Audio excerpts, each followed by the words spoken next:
I really don't belong.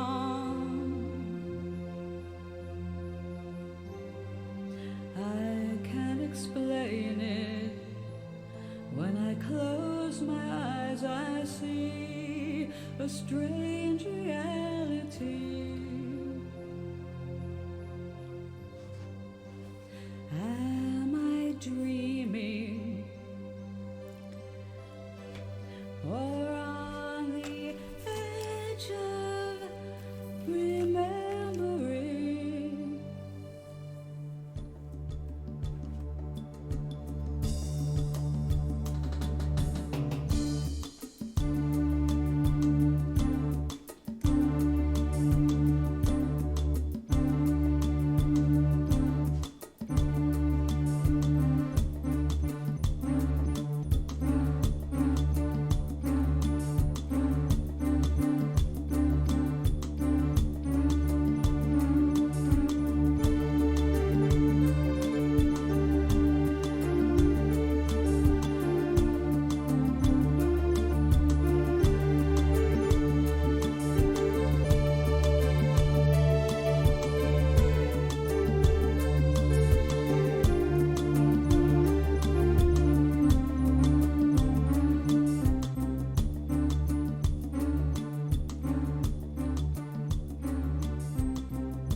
You wake up feeling like you really don't belong.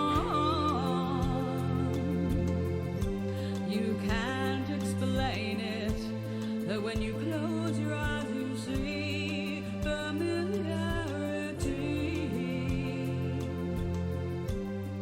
Are you dreaming?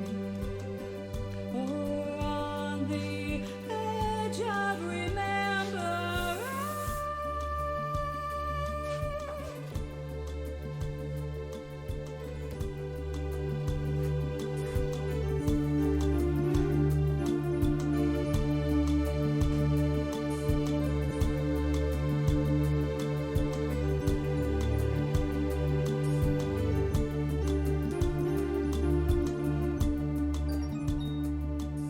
Who will you be tomorrow? And what are you today?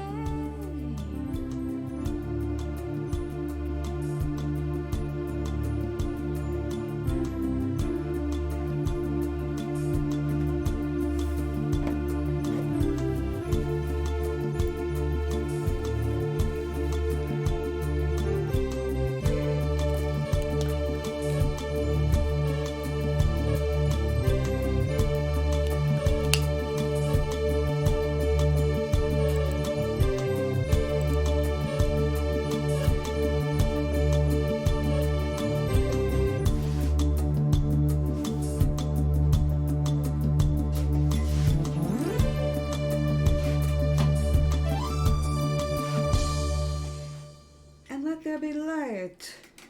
I didn't realize how dark it was at the full screen there, but apparently we're just going to have to make do with fluorescent again. Okay, happy Sunday. It's almost Dr. Martin Luther King Day. And of course, you know my history with the man. So I'm actually not going to go into it because he's doing what he's got to do right now. We're doing what we got to do right now. Good morning! Oh, from all of us. Ah! Hi, I'm so glad y'all can get together like that. That is the most delicious thing when you've got friends that you can also have online. It's like you never really have to say goodbye, you know? So you all having a good time? Of course you are. Well, this is definitely a miracle day. Oh, here's my smile every day. Oh, look at what's on this camera. Okay, cool. You know, I used to hate these things. I hated them. Now, these are better than they used to be. The original smile, I got so much of that. I was alive when it was invented. I've had what, 50 years of that smiley face that was popping up everywhere you looked. Everybody was wearing a button until finally people started doing the smiley face with a red bullet through its forehead.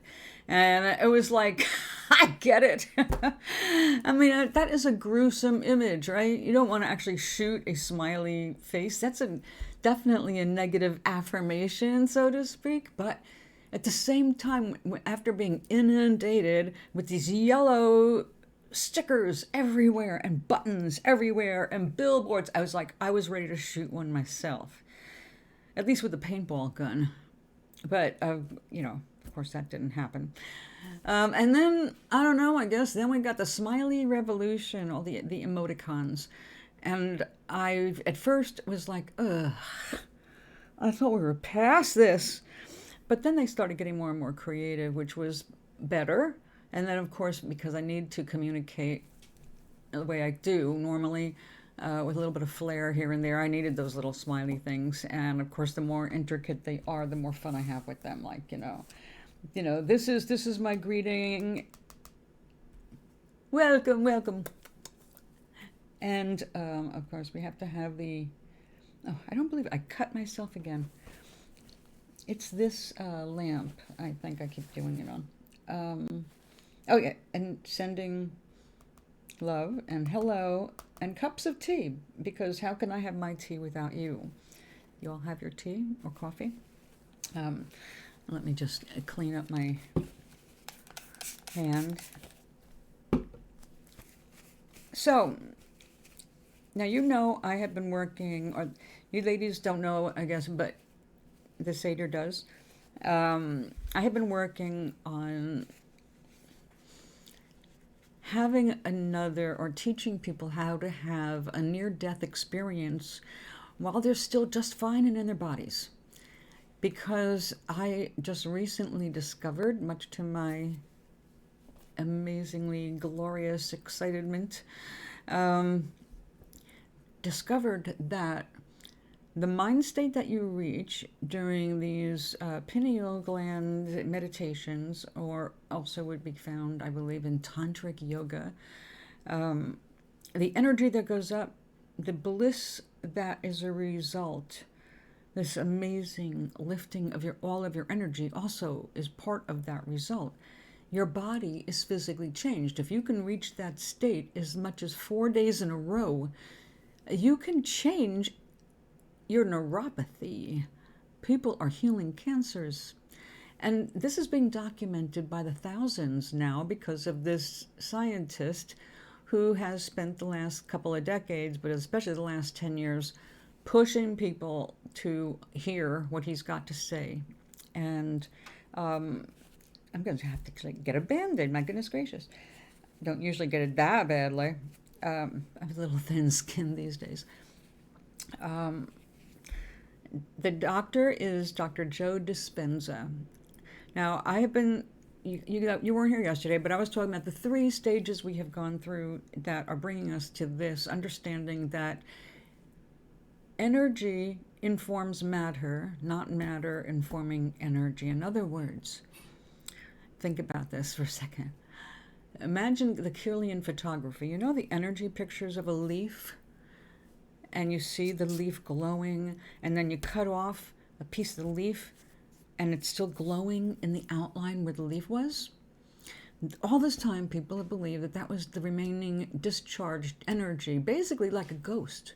The energy that isn't and just sits around until it fades away. Or in some cases, things gets kind of stuck and it kind of echoes a little bit until something can influence it energetically and kind of break the bubble so things can go back to status quo. Well,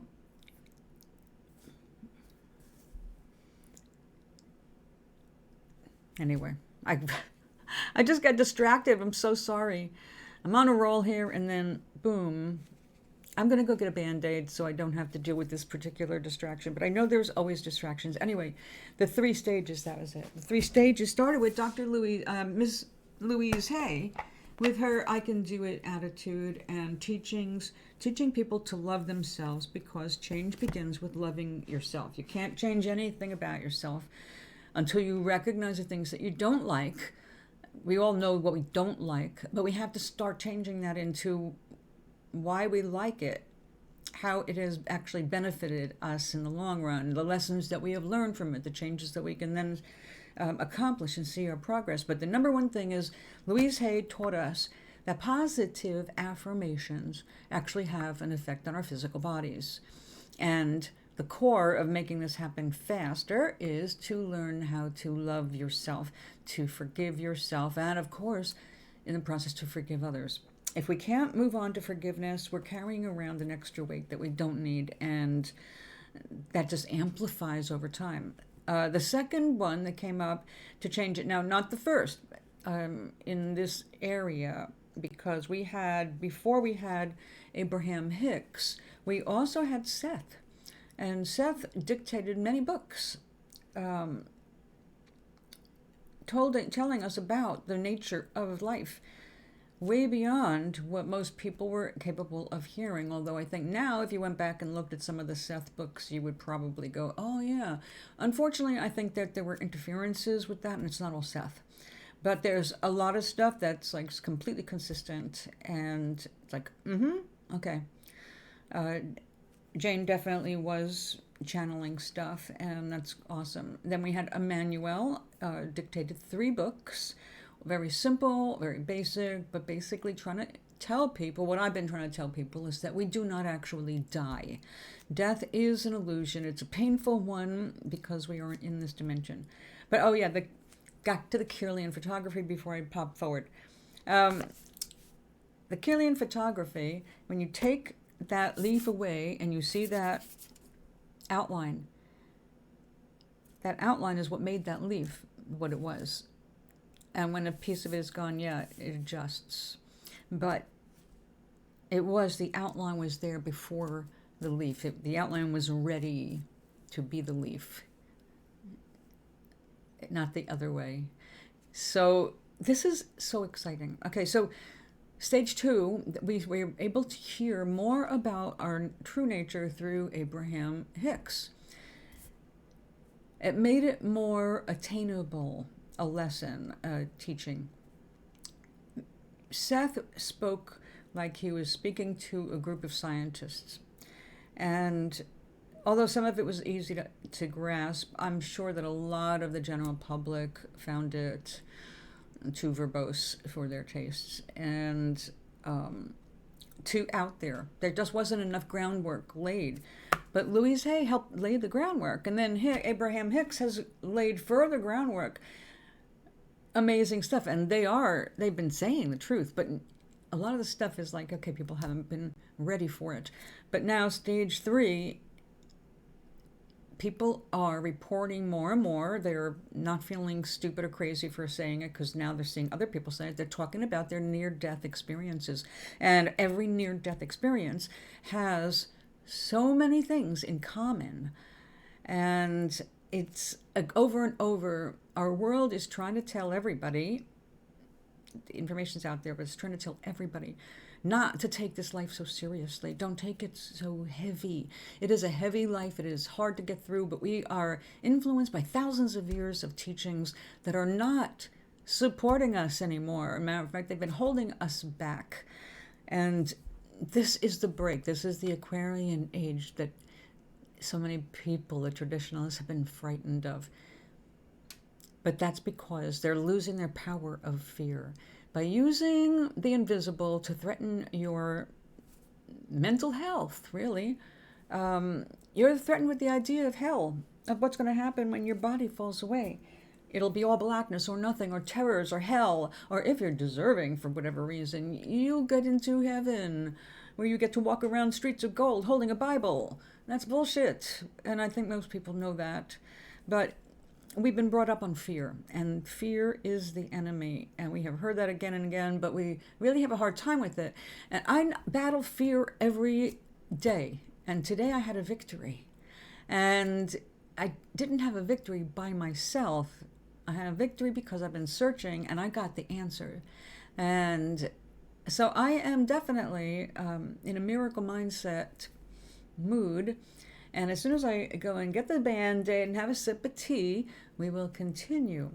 But step 3 is Dr. Joe Dispenza. He has a practical approach, and it distills what is actually would take years of study of tantric yoga. He is like short circuiting this into a condensed study, and I'm sure it's not cheap to learn. I think an online course is like $300 out of pocket, and yeah, right at the moment I don't have that, but that doesn't mean I'll never have it. He does these week-long things once a month for 7 days. He's got over 1,000 people together who are eager to change their vibration, to have a higher understanding of self.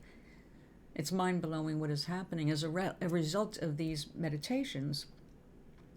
So we cannot give up on magical thinking, not the magical thinking of the Cinderella type, but magical thinking with the understanding that the universe is backing us up. When we direct our energy, when we take our power, we are connected with the power, and that power is channeled right through us. It's available. So I'll be back in just a second. Greetings, Charlie.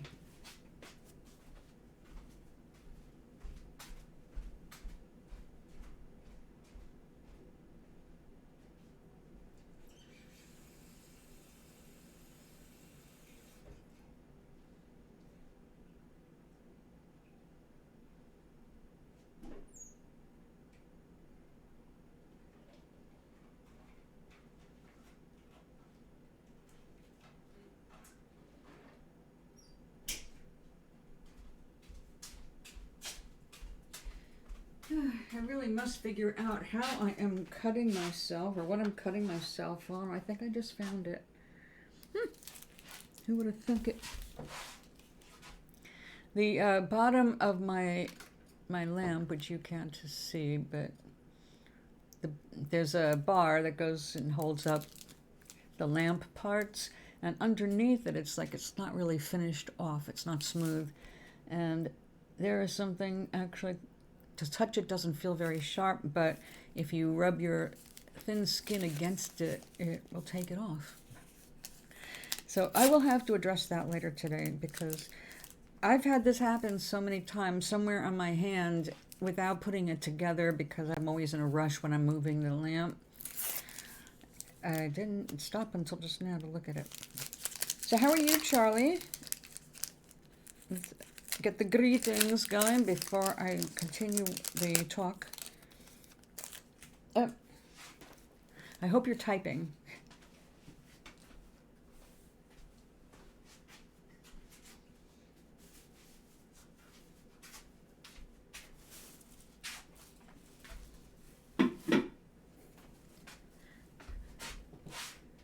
Okay.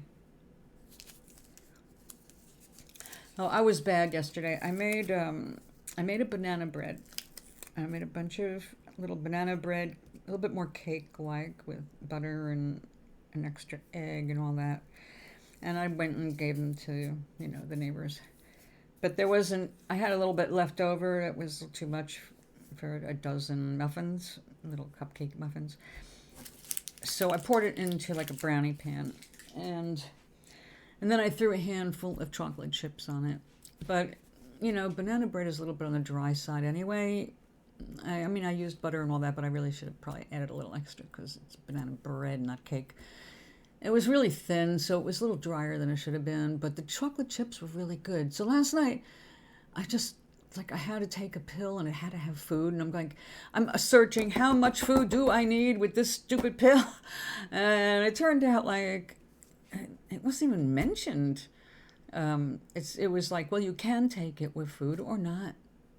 It's like, yeah, well, on my pill bottle it says take with food, and make sure you take with food. Okay, not sure what it's about.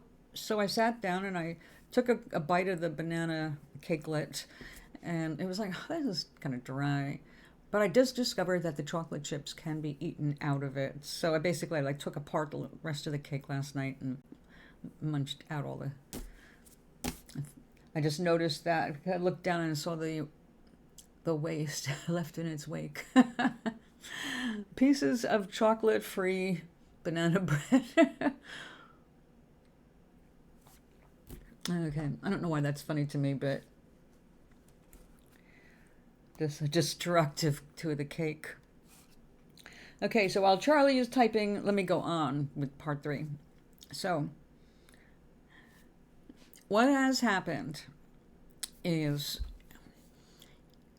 more and more we are learning, we're accepting that everything is about our mindset and how we handle things. And there is something called the miracle mindset. And I was hearing a story today, and it was absolutely wonderful and amazing, and absolutely defied what most people would do. A woman almost lost her son. He needed emergency surgery on both brain and heart. He'd been run over by a car. He'd been mangled, basically, but he was a kid. And, okay, Charlie, thanks for letting me know. So this kid is completely like, and his little brother, like the doctor's saying this and that, and she said, there's not much of a chance. And the kid, the 15-year-old, piped up, yeah, it's a 0.25% chance of saving his life. But suddenly, the mom and the brother were all committed. It was like suddenly, just by saying it was 0.25%, they committed to trying. I said 0.25% is better than 0%. We're going for it. And miracles did happen, and it has been a very long recovery, because people with brain injuries frequently get suicidal. And so they had to fight his suicidal tendencies for about 4 years after he was saved. But they were picking glass out of his body for months. He was just a tortured body. He had run out. He was bipolar. He was angry. He ran out of the house just in his basically underwear and a shirt, and got hit. And it's like, holy shit. Of course, people start with the self-recrimination. Why didn't I stop him from running out? Etc. But the most important thing was they realized over time that these traumas, which of course came at a most important time in the mom's life. She had just finally released a book that was going to be all hers, getting ready to launch the promotion. All of this stuff is happening, and everything had to be delayed. And you don't delay publishers. It's the bottom line. I mean, when a book comes out, the book comes out. You got a chance to push it, or you fuck it up. And you have to get out there and promote yourself, especially when it's a publisher who's put money behind you, and you've already basically spent the money you got for it on trying to help your son. And you have to make it work, because if you don't make it work, you're not going to have any money to pay off the huge medical bills you're going to have for trying to save your son. So she had to make some choices, and the choice was to stay with her son. But everything ended up working out. Long story. I'm not going to go through the whole story, because that was her interview, not mine. The bottom line was that she recognized that there were miracles all around her, and she couldn't give up. Well, her ex-husband was with her in the hospital waiting room, and he happened to be wearing, all night, because this happened in the middle of the night, all night he'd been wearing this bright red shirt. And now the ex-husband was not living there. The ex-husband did not know the kid ran out. He didn't know anything but getting the call saying your son's in the hospital. Meet your ex-wife there with your son, blah, blah, blah. And so they're all sitting in the waiting room, excuse me, and the surgeon promised he would come out. And he said, I got this. I've done this before. I've had people fall off overpasses, and I've saved them. So you just go in the waiting room, wait for me. Well, when the kid later was conscious, he was reminding his mother about when Dad was wearing that red shirt out there, and he was talking about things, but when she stopped at the red shirt because she realized that he was in surgery. He didn't know his father was there, much less that he was there wearing a red shirt. So how did he know while he was in surgery? And I just burst into tears at that point. Not because it was a miracle, and again, another out-of-body experience, proving, other side stuff.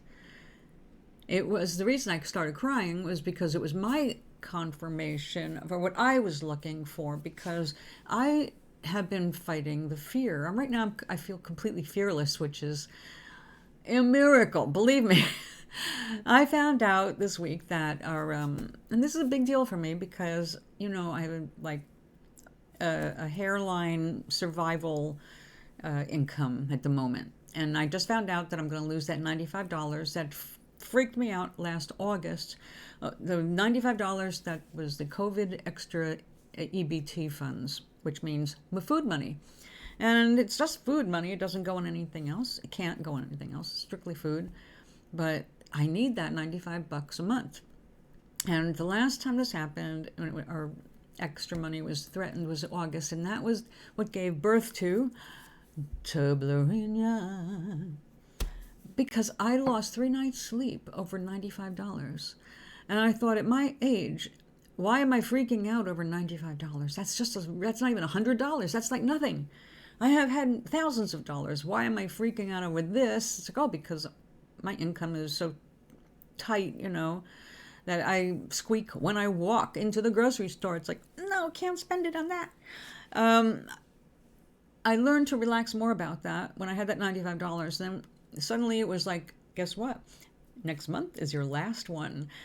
And I'm thinking, oh, good, March, when I've got more shit happening that's going to probably cost me a little extra money. Oh, no.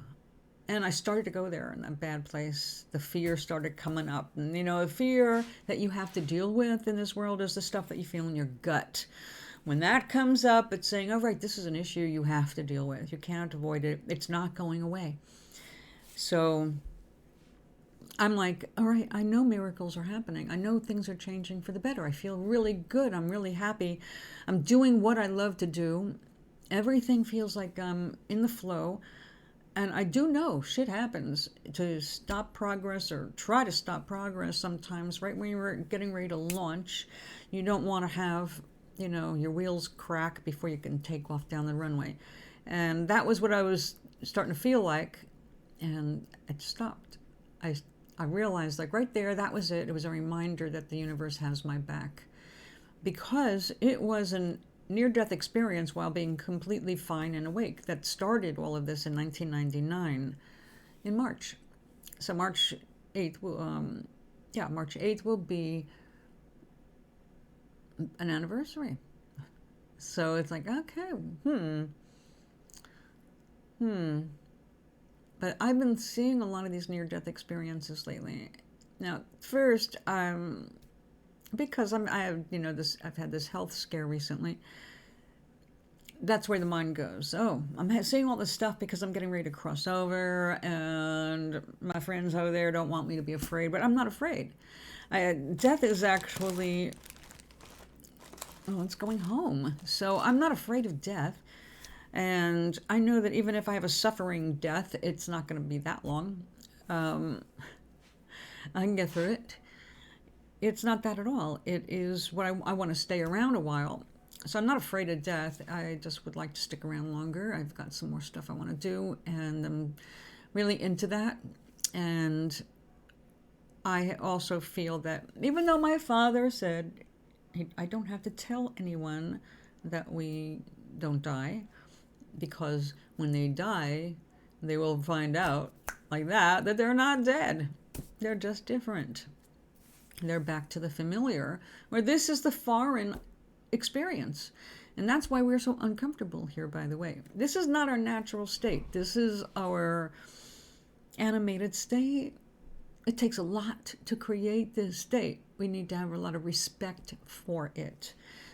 Nevertheless, it's not our home. This is our playground. This is our adventure land. This is where a lot of people, we think of it more as a school, because we do learn a lot about our nature here, but we're learning not so much about our real nature, but our real nature, how it connects with this nature, this style of nature, this heavy matter nature. But we're creating it. So it takes a lot to make that leap of faith, to go, all right, I am going to accept responsibility for my creations. This is my creation. It's not just the stuff that I do with my hands, it's what I'm doing with my mind. And if my mind is going to keep blocking me, and I'm going to keep finding reasons not to do something or not to try something, then I'm just screwing myself. And the important stuff, the reason it's okay to take risks, is that what's the worst that can happen? I can end up homeless again. That's my biggest human fear. I definitely don't want to be out there on the street, but I know that's not going to happen. Even though that's a fear that keeps trying to come up. And by the way, wherever we feel our fears the most, also we're probably going to cause a physical issue. So it really behooves us to work on our fears, face the fears. It's going to be uncomfortable for a little while as you go through each different thing, and then you overcome it. It's never really uncomfortable again. And if you start to lapse, you can count on the universe to throw something in your face. It's going to say, it's okay. It's going to be okay. As screwed up as it may feel right now, as screwed as it was yesterday, it's just telling you that things are changing. And they change to the bad, they can change to the good. But your mindset, your willingness to devote yourself to developing a miracle mindset, one that believes everything is possible, is work. It is also change.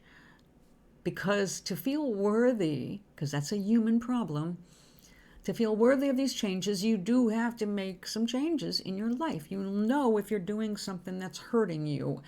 It'll pop into your head, oh, I have to change this. But you can't look at yourself like you're a machine that needs fixing, because that's not it. Usually if we see something, we can identify one issue. If we track it back, ask your body, why do you feel this way? Where did this start? Why do I feel this way? Why? If you can get to the bottom of it, it's almost always somewhere along the line, you lost your love for yourself, or that body part, or just in general. And if you lose love for yourself, then you start being self-critical. And as soon as you start being self-critical, you're damaging yourself. You're damaging your emotional body. You're damaging your physical body.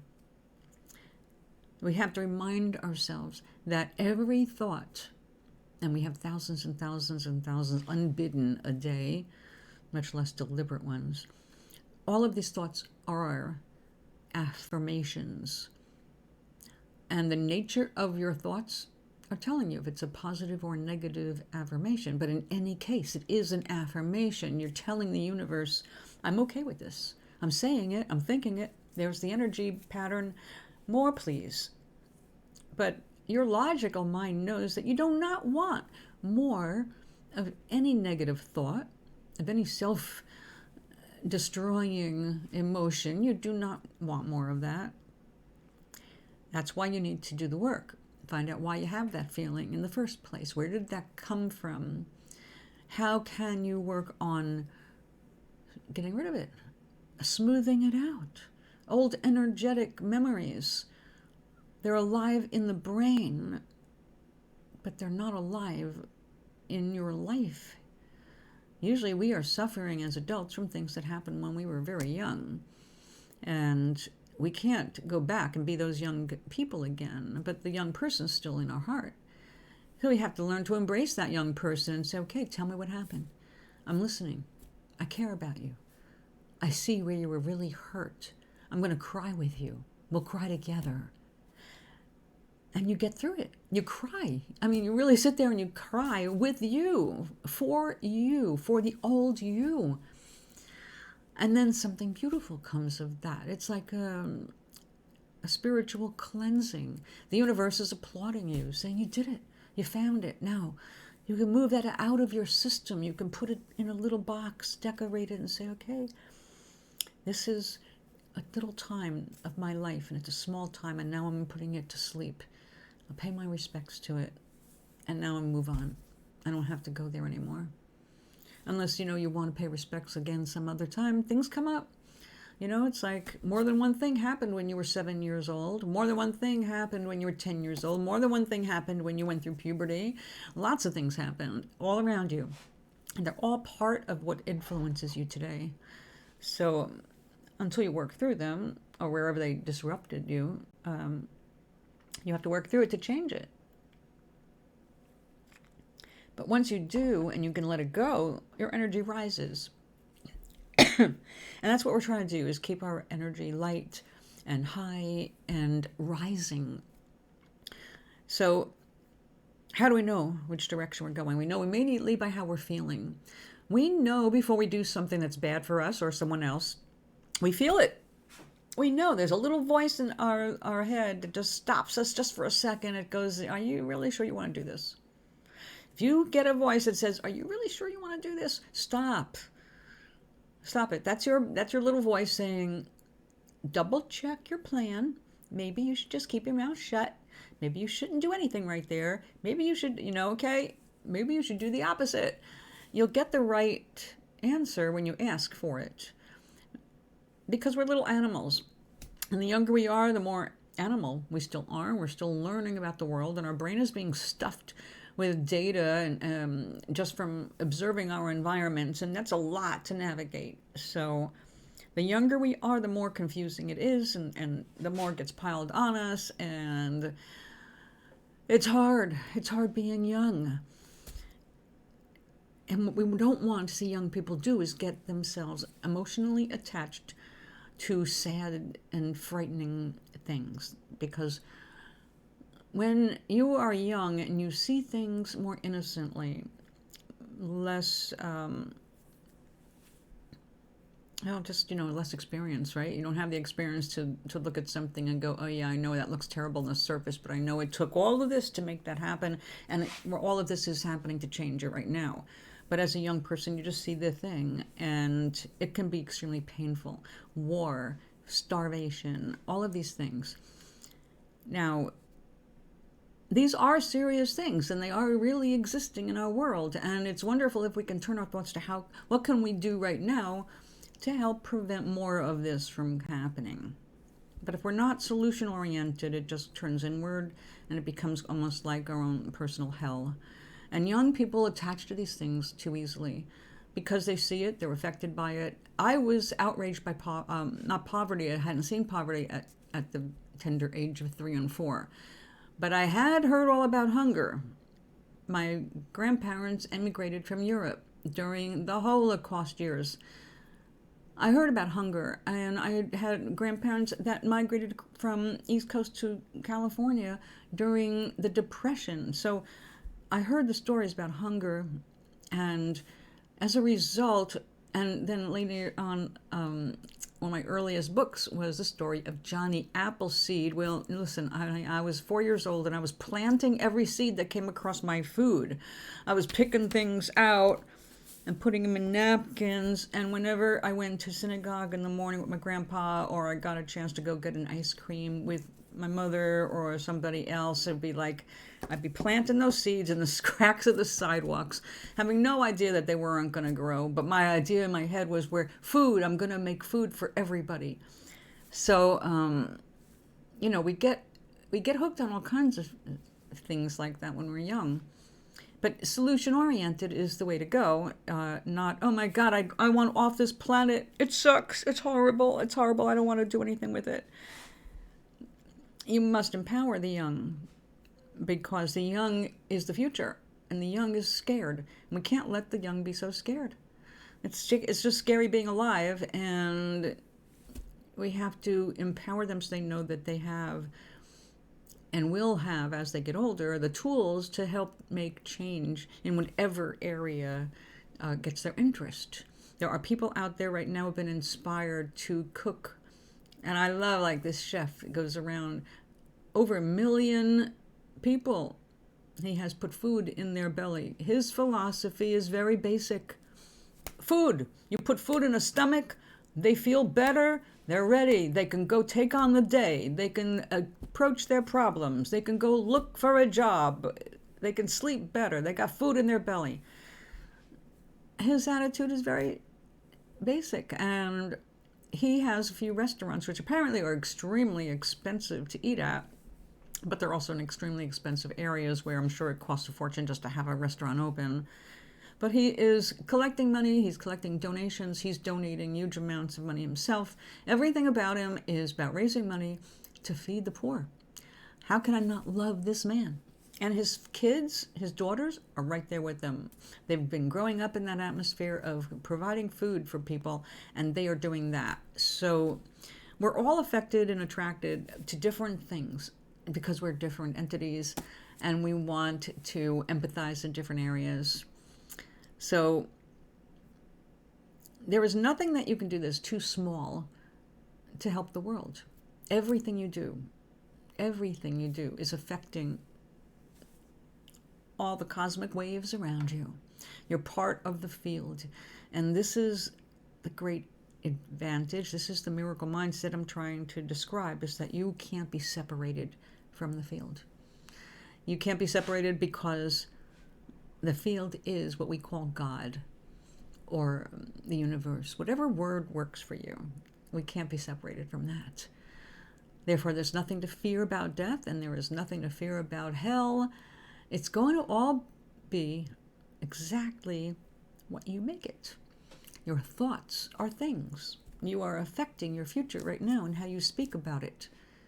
So if you're condemning yourself, guess what you're doing to your future? If you're condemning others, guess what you're doing to your future? Not theirs. We are graced with our own bubbles of influence.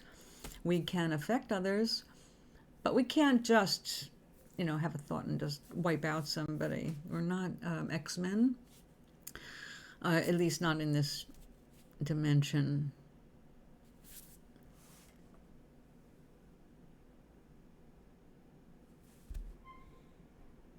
Yes, I'm telling you, it's all about, it is what it is. I'm trying to teach people so that they can feel as light and as blessed as I feel, as safe in the universe as I feel, as fearless as I feel, because I had to work hard for all of the feelings I have. The positive feelings are not things that just automatically arise in a world, especially if your world has been filled with torturous events, horrible things. If that's the bottom of your life, if that's where you started from, it's hard to overcome those things. You're left with things you have to learn about and see how they're affecting you energetically and how you are creating your future based on all of your previous feelings and your thoughts and your choices and your actions. Today is exactly the result of your yesterday. And as long as we are blaming other people for how we are feeling, or we blame other people for where we're at, we're not getting anywhere. Until we accept the responsibility that our lives are our responsibility, our lives are our job. We are here to live your life. You may choose whatever you want, but if you choose unhappy thoughts and you keep thinking over and over the same unhappy thoughts, they become self-destructive and they ruin your own world. No one's in charge of that but you. So if you understand your power, you start working on your thoughts as they come up. You work to correct them. If you find yourself focusing on negativity that's making you feel physically heavy or unhappy or closed down or antisocial, if those are the feelings you're nurturing, you're creating a future that's going to feel even worse because it's just going to keep condensing into seeds that you're planting for tomorrow. No, it comes from a place of conquering anxiety and conquering fear. So I'm thrilled to be able to say that I feel wonderful. I feel that joyful buoyancy that I experienced when my father visited me and completely blew apart my world. So I would love for other people to feel it, to feel the same thing, because it's a wonderful feeling. I know that I can now make decisions. And whatever I do, it's going to be for my own good and my best benefit. And that I have way more opportunities ahead of me for success and happiness than I can even imagine right now. So, Charlie, the point is I don't have any anxiety right now. And how are you feeling?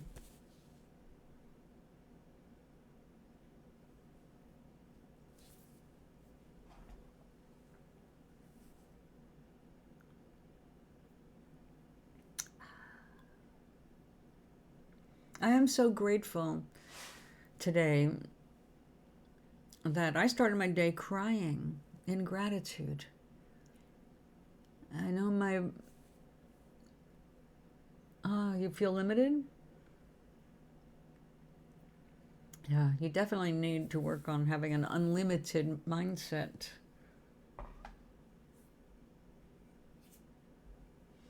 What's limiting you?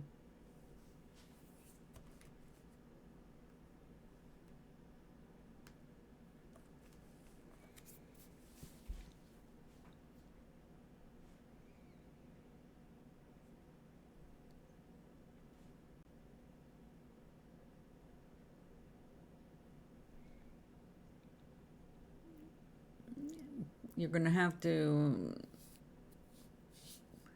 What are you trying to achieve with your current intellect? And how do you define intellect?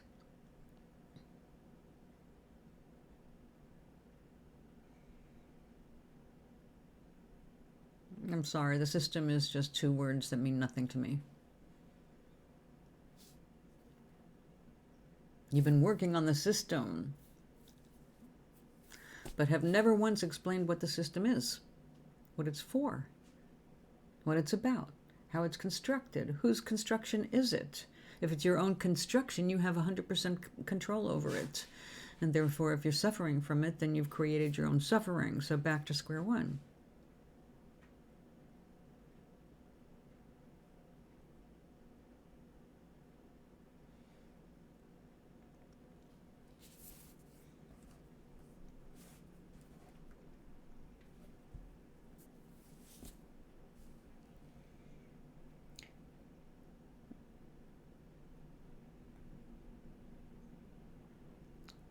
What's an abstract mechanism?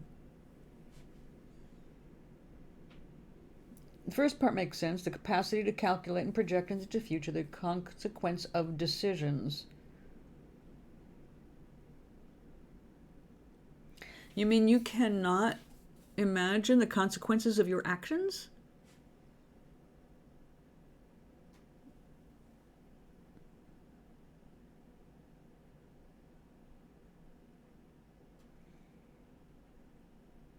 That's a simple way of explaining what you just said. You're just saying you can't imagine the consequences of your actions. In what area of your life are you referring? What area of your life are you referring to? Consequences of your actions in what area?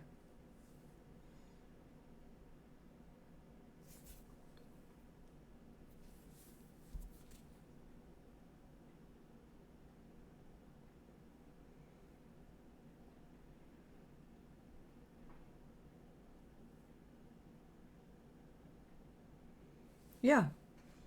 You can't? If you're looking at the chessboard, you can't imagine the consequences? By sitting there calmly going over every move that is possible by your opponent?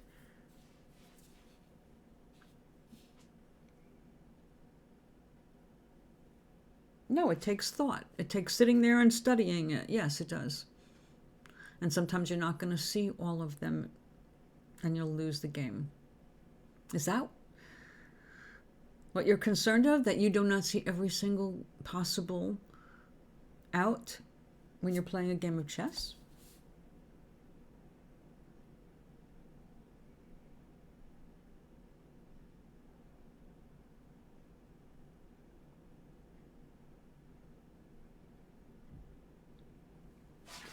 You're trying to be a chess champion intellectually when you're 17 and you've just gotten into it in the last year.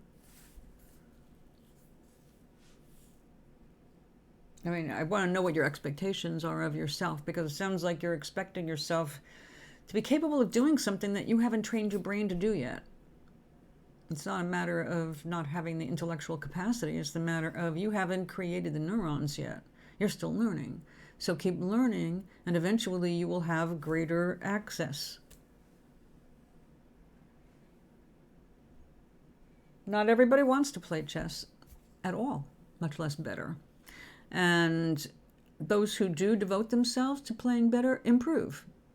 How long have you been playing chess now? Huh. I can count it in months, can't you? Yes, well, I'm using that practical example because it's a good analogy for all of life. You have to think before you act. You have to consider the potential consequences. Now, so far, because of your age, you don't really have that many to look to. Mostly it's about what are you going to do after school, and the consequences of not going to school versus going to school versus deciding what you want to go to school for. And maybe you don't need a 4-year university degree. Maybe you just need a 2-year course in something that's more practical for what you really want to do or like to do. I mean, you're condemning your intellectual capacity and you've got no idea what you're capable of because you're only 17. Your brain is not even done developing. You have learned something about your brain, haven't you? How it grows.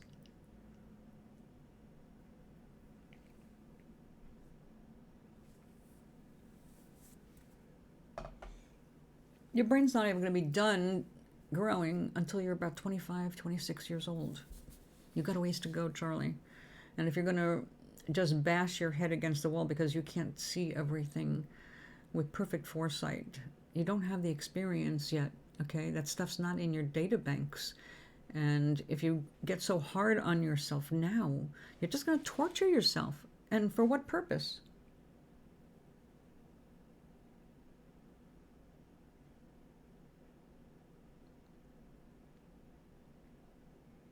Everyone is limited to a degree, but we don't know what our actual limitations are because no one's ever gotten there. Unless they have actual limitations, like they can only learn so much, and then that's a different thing. You don't know what your limits are. You're still learning. And just because you don't think you're learning fast enough or figuring things out fast enough, you're punishing yourself for no good reason. You don't have that information yet, all right? Your data banks are still being filled. So if you want to get better at chess or anything else in life, you're going to have to address it one thing at a time and try to be as logical about it as you can. And know that these are the years where you're supposed to fuck up and learn by discovery. And take all the shortcuts you can by learning from other people's knowledge first and alongside you. But you're still going to have to go through certain things. And, oh well. We all take our bruises. And I'm not saying it's fun, but you can make it more fun with your attitude. If you look at things, or try to look at things a little bit more playfully, with the understanding that if you take things a little lighter, things will be moving along a lot more smoothly.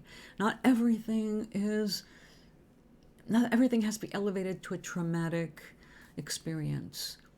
We're going to pass tests, we're going to fail tests, we're going to be lazy at some points, we're going to be super studious in others. We're going to ebb and flow like the ocean. The point is, how hard you're trying and how hard you're not. So if you're trying your absolute hardest and you really can't try any harder, then I'd say you've reached a limit, a temporary limit. Again, you have to look at how old you are and how old your brain is. You haven't left home yet, so you haven't had any of those experiences that the brain gets full of in navigating the world.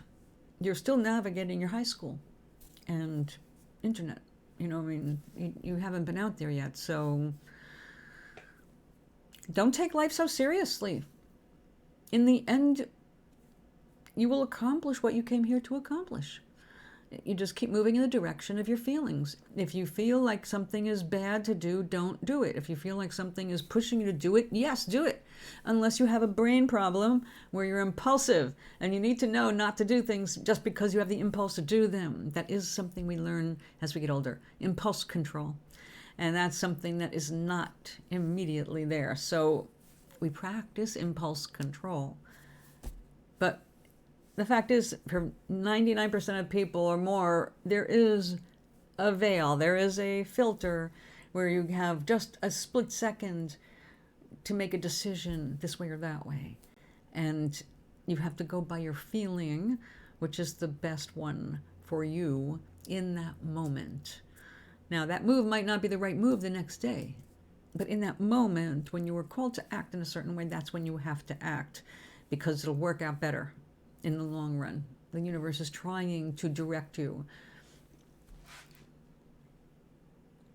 Oh, wonderful. Congratulations. Yay.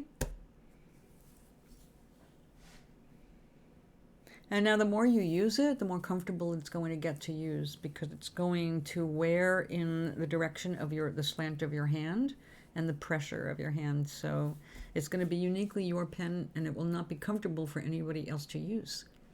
It's going to be strictly Charlie's pen. That's the thing about fountain pens. They're very personal.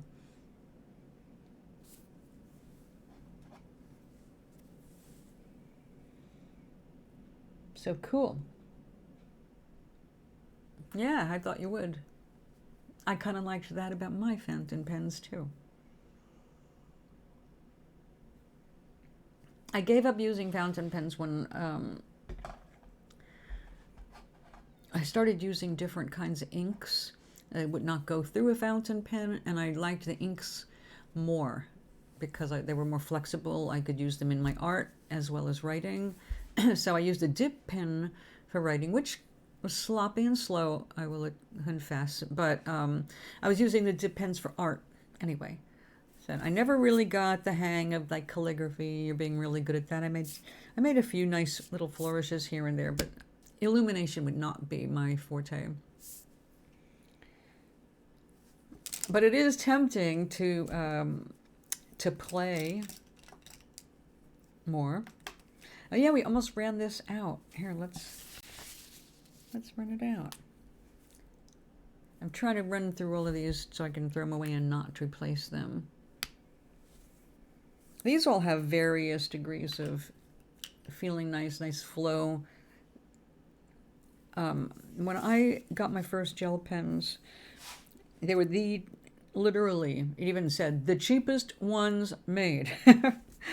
And I loved them. So I was like wondering, well, if these are the cheapest and people are complaining about them, and I'm so enjoying them, what does a good one feel like? So I started buying different ones. Again, cheap, budget. But I ended up with a lot of pens, I think 5 or 6 different brands.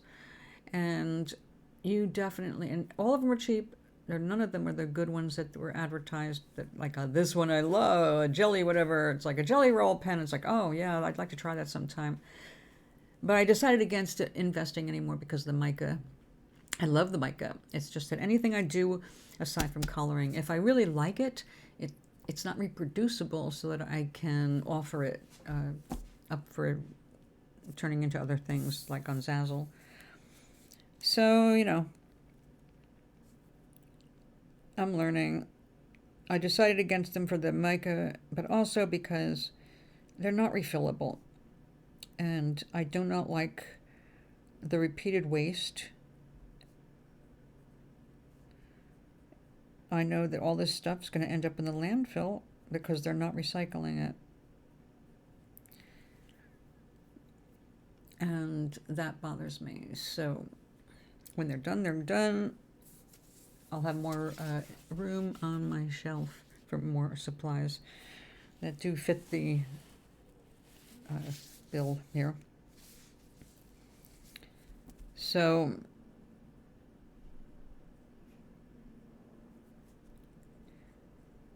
if anybody has questions, now or later about what you can do to work toward feeling less limited in your life,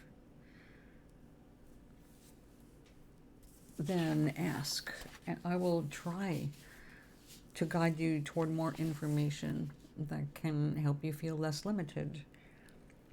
But like Charlie, like I said, you're not even done growing.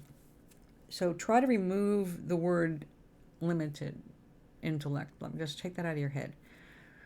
You're temporarily, all right? But I don't want you to even think of limits, all right? What we're trying to do is develop a broader, healthier mindset, an unlimited, miraculous mindset where anything is possible. And if we keep saying these negative things to ourselves, they seem subtle. I have limited intellect, but you're teaching your subconscious mind to limit your intellect, and you're going to start running into weird problems that don't not have to happen because you've got plenty of brain there. It's just you can't access it because you're making your subconscious cut it off. It's like I said, I have limited intellect. Make sure I have a limited intellect. You want to be unlimited. Replace those phrases. When you say them in your head, stop it. Say, stop it, kick it to the curb. Or sometimes it helps to talk to yourself like you're a dog. Not you, your brain. Sit, stay, out. So when you catch yourself thinking something that you shouldn't be because it's just not helping you, say stop, sit, out. And then just push it out and think of what you want. Unlimited. Unlimited. We have no idea what our limitations are yet. So you don't have any clue how limited you really are or not. So don't even put those thoughts in your head. Release them. Stop torturing yourself like you're supposed to be something you're not yet. It doesn't mean you'll never be. You probably will be. I think you're extremely bright. I think eventually if you just get rid of some of this bullshit, you'll outgrow naturally anyway. You're going to be great. It's just you have to look forward. You've got to catch that self-talk. Self-talk is hell. Self-talk is what kills us all the time.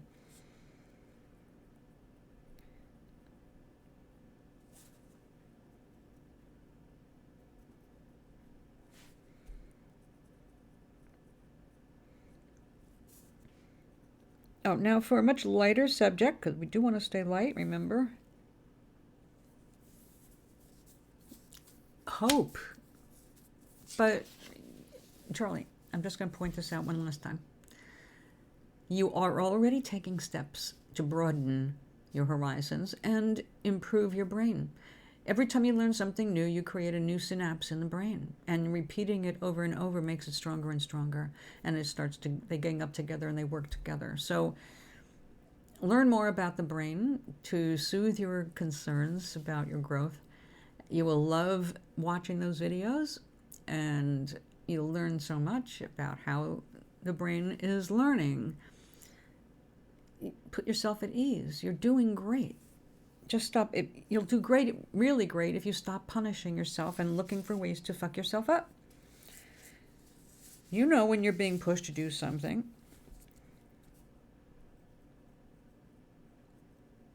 And right now it's interesting, that all these sleep studies, all the information we've had about how many hours of sleep we need for our brains to heal themselves, to clean themselves. Teenagers sleep the most. Teenagers need the most sleep. And they're not being lazy. Their bodies are growing. Their brains are busy. And the body shuts down. The body must sleep. So teenagers, I remember my nephews sleeping over at 3:30 in the afternoon. I'm like, come on, guys. I'm hungry. I don't want to be in the kitchen while you're laying here in the living room. But it's like, okay, I know. When I was their age, I was an all-nighter. I couldn't go to sleep early. I was up late. And all through my 20s, I was a night owl. I did most of my music writing and practicing between midnight and 3 in the morning. I even wrote a song like After Midnight and Before the Dawn. That's actually the song. about what I do between those hours. So I know things change, our metabolisms change, our sleep patterns change. Like I was all getting all stressed. This is really cool because this is another thing that just tidbits that came my way. This is the way the universe is supporting us. Things are going to be thrown in your path. You don't even, the smallest thing is, there's nothing too small. Everything here the universe is concerned with for you. It's concerning you, it concerns the universe. So I'm thinking, I'm worried about my sleep pattern because people keep saying, do you have sleep apnea? And I'm going, I don't think so. And then, like Rich has slept over and he's watched me sleep and he says, well, I don't know if you have sleep apnea, but I know there are times I'm wondering if you're going to start breathing again. And then you just go, and it's like you're breathing again. Now, I happen to know that from doing meditations. I used to like lay on my back and exhale as much as I can, like your whole body's going flat while your lungs are getting rid of all of the air. And that's a really long, slow exhale. But I was watching like these things. This is what was coming across my desk yesterday. Sleep apnea people wake themselves up with because they've stopped breathing for real, and their body sucks in the air suddenly, and that's not what I do. And I've had the good fortune of people watching me sleep. Yes, I have been known to snore, but again, although a long time ago it sounded worse when I had a lot of more sinus problems, it's not so bad now. And Rich said, well, you normal amount of snoring, not super loud. I mean, nothing that got his attention, so it couldn't have been that bad, because in my 20s I got people's attention when I was snoring. I was recorded by 2 boyfriends, just so I could hear what I sound like snoring, so I know. So I came across the fact that at my age, my sleep pattern is exactly normal. I mean, very normal. It is normal to wake up and pee sometimes 3 times in the night.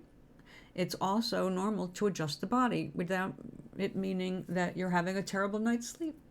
You have pain, you have pressure, the body adjusts to keep the pressure off, to keep the blood flowing so you're not compressing any one area for too long. It's like, I thought that I know my back, hips, my hip hurts. I turn over, I have to move, and then I fall right back to sleep. So I'm looking at the sleep patterns and going, oh my God, I was restless 15 times. Am I sleeping at all? And it turns out like, oh, wait a second. Now you watch the patterns, like, look, you got some really solid there, solid there, solid there. And just before, just after, it's like you got restless here. Here was like, oh, deep sleep, 4 straight hours. Awesome. But adults at my age do not sleep the same way teenagers sleep. A teenager can knock out, and do 6 hours without seeming to move very much. But older people, no, we get up, we move, we adjust our bodies. So it's like, see, I said I didn't have sleep apnea. I don't have sleep, but my grandparents did, and I recognized the difference. It's like, no, you have sleep apnea, you just don't go, you go, even if it doesn't wake you up, but actually it does wake you up. That's what the brain is doing, making sure you wake up so you breathe. So I was like, right there, without even looking for it, consciously looking for it, it came across that, oh, look at that. I'm doing better than I thought.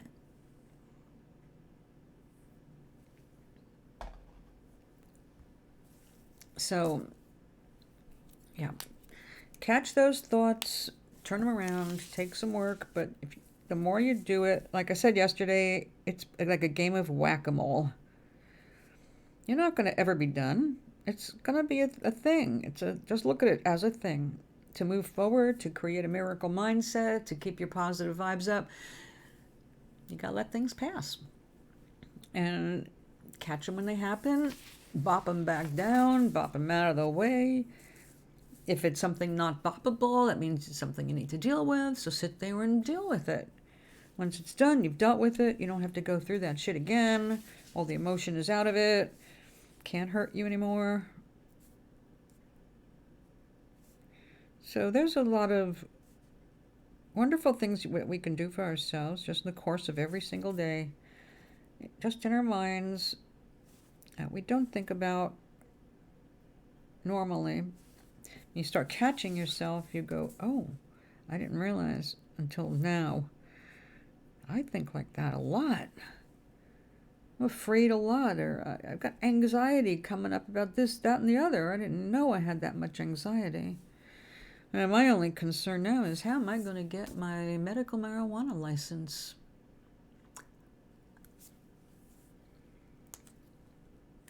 Well, for the moment, I still have cancer, but I believe that I'll be the first person to cure this particular cancer.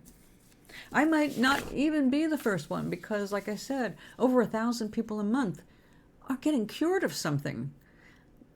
It's not all physical problems. Some of them are emotional, some are whatever, but some are going just to have that transcendent experience to these meditations. So, motivation, just what's motivating you? Excuse me.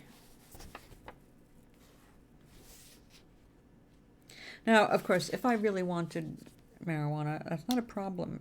It's legal in my state now, medically and recreationally. I just prefer to have a license on hand, just in case.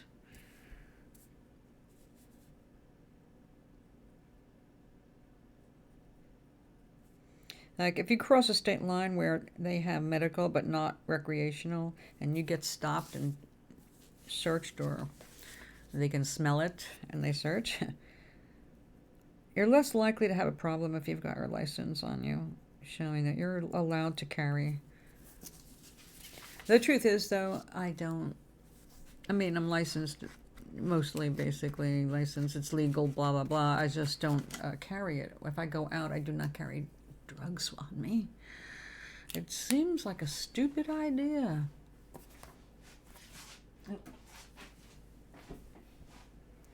All right, I need to get another blue. So it looks so pretty here, but I know on the camera it's just going to be flat. You're not going to get all that sparkle. Yep, I got a message.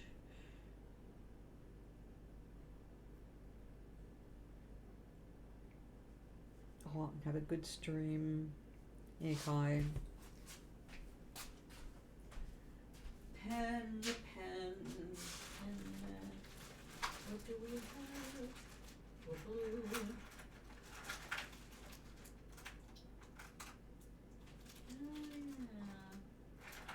got this blue. We got that blue. We got this purpley blue. Boy, we have pens. We got pens everywhere. All kinds of pens.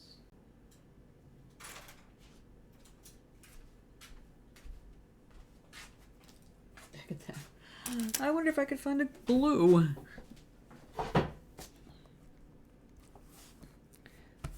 So,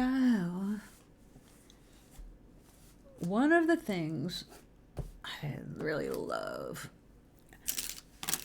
is, well, being in the flow. And being in the flow regardless of what I'm doing. Whether I'm talking to you and I'm just flowing, or if I'm drawing or painting or weaving or singing or playing the piano, whatever I'm doing, I like to be in the flow. But more than anything, I love being in the flow when I'm writing. And I am one of those people, I call myself a writer, but I'm not.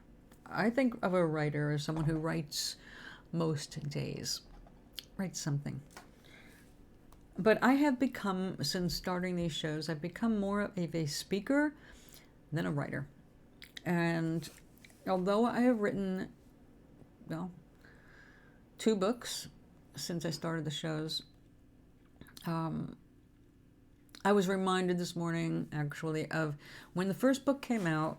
I finished it in the year 2000, and it was published in 2006. So when it came out, you're supposed to do something when your books come out. You're supposed to promote them, right? Obvious. And I did not have money, but I did have a friend who managed a bookstore, and it happened to be a Barnes and Noble. And so she brought in my book for me to do a book signing. Now, I should have recognized it then, but I had no experience in psychology or in narcissistic personalities. And that's what my ex-husband was. My second husband, not my first one. First one was a mensch, the second one was a nut, but a beautiful nut. He also had his talents, But all that aside, whenever I was about to do something that was good for me or made me appear like I was more successful than him or whatever the problem was. The problem was that I was shining, and if I was shining, he did not like me shining if it looked like I was going to outshine him. And I didn't recognize that at the time. So because it didn't come out in what you would call jealousy, it was like, oh yeah, I'm really proud of you. No, I didn't get that either, actually, when I think about it. It was like, good, you're done with the first one, now to start on the second one. It's like, let's celebrate that I just got published. I just got a contract. I just signed a contract for my first book. All right. Get started on the second one. It's like, wow, what a downer, That was not what I was thinking about this morning, though. What it was after the book came out and I got this all booked, he did help me make a poster to hang up outside the book signings that I could carry with me whenever I did a book signing. You hold it out, you put it out in the window or outside of the bookstore to show that there's someone in there signing their books. And I still have it. It's getting a little dinged up, but you've all seen it. I'll show you.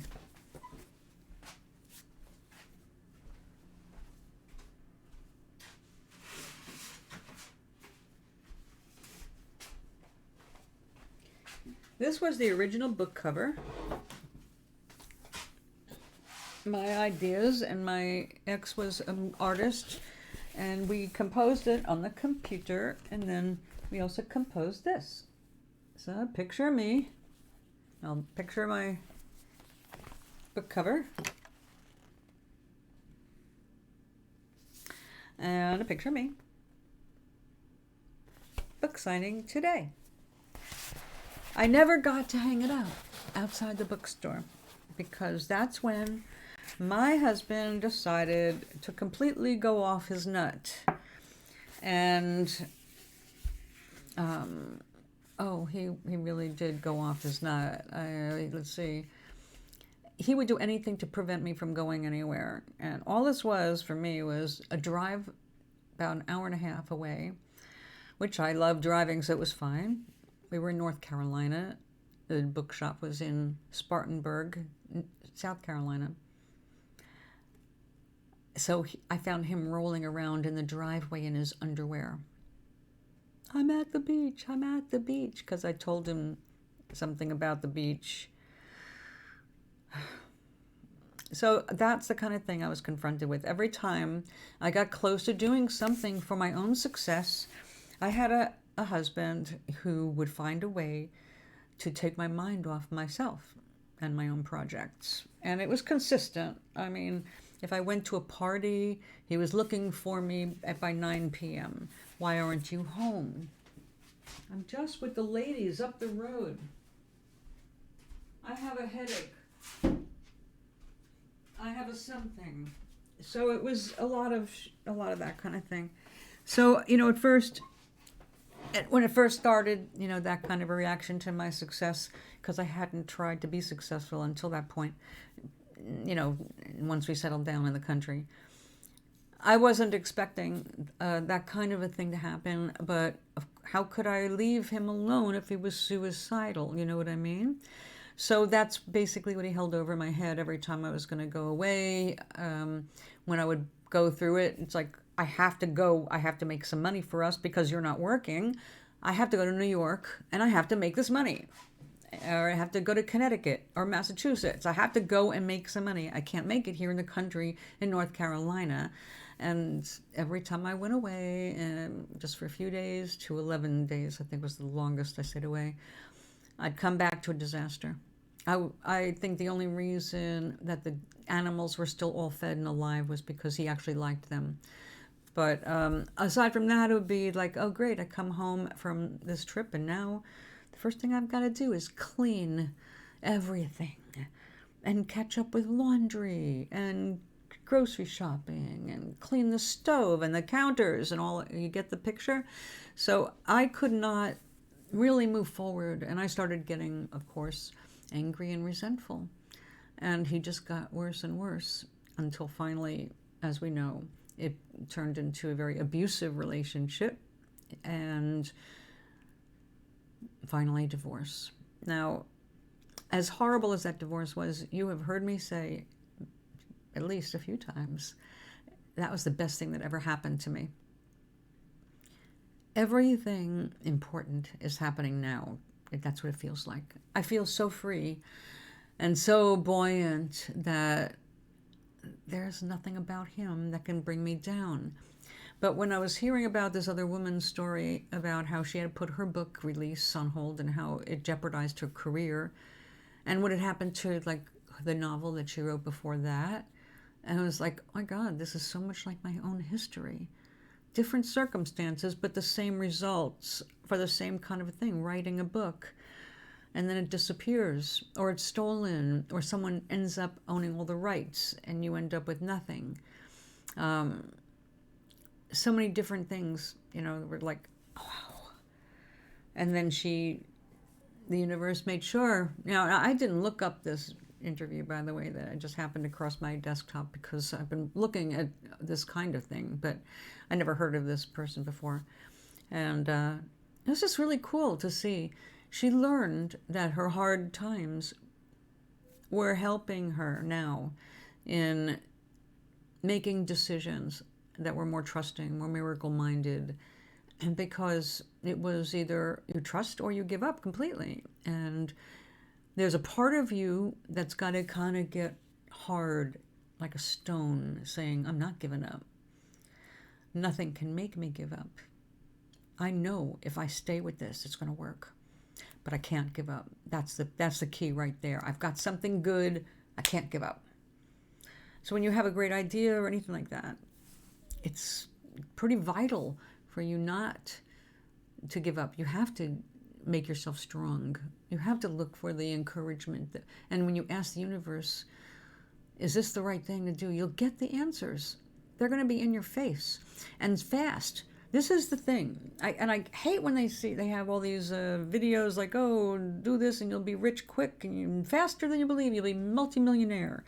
That's because so many people are fixated on cash. But true wealth is not all about our money. And mature people understand that. But it's a clickbait kind of a thing. So I hate those things. But mixed in with all of that crap, there are some absolute brilliant nuggets that people can find. The universe will put them in your path. It's going to just throw them like pearls. If you pick them up, you'll profit. If you just look at them and leave them on the ground, they're just little white things you step on and walk over. Might as well be candies. Crap happens. And crap will continue to happen because that's just life. You can't control everything. But your response to the crap is everything. How you respond dictates your future.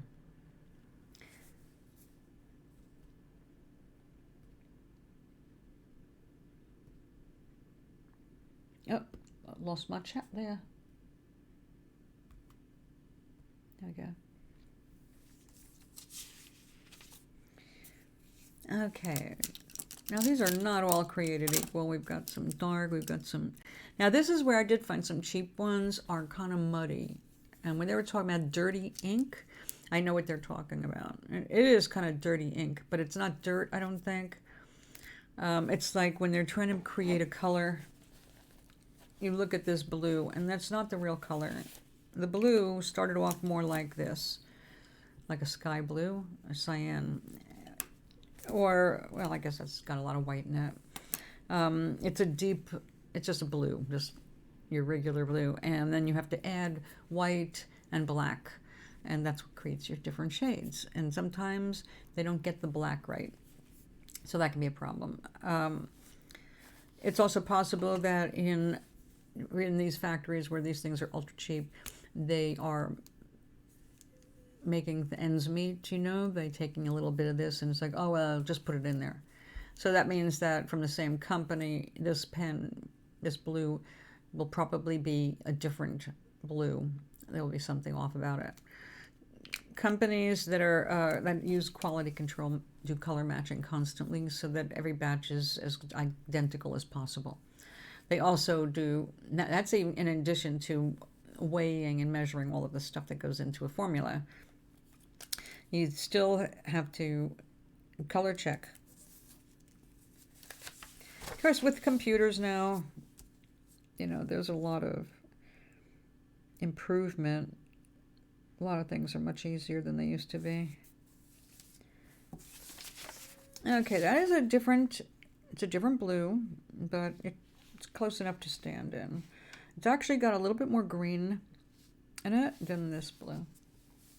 Hello, Rob. How are you doing, Cookie?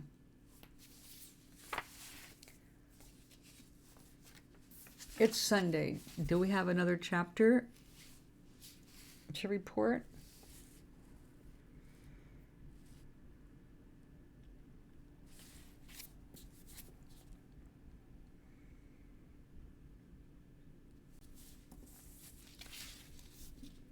Are you being real or sarcastic?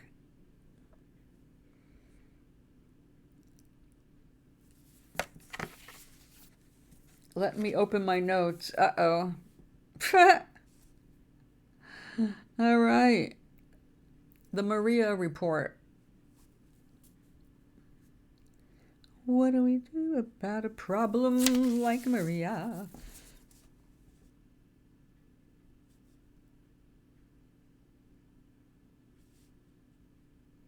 That was paraphrasing and ruining a really good song from The Sound of Music.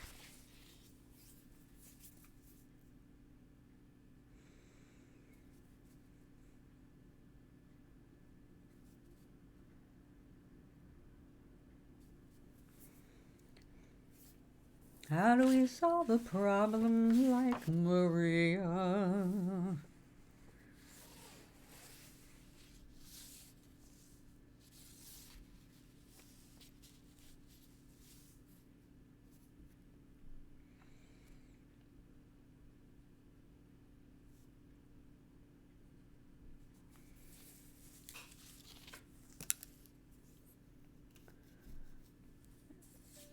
Uh-huh. Well, the guy that was dating her, I thought he was one of your buds. And he didn't say anything,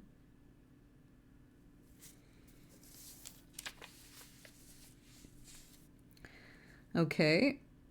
Well, that's a good start. So when did you find that out? And what have you done since finding out? Because that's what's really important. Actions.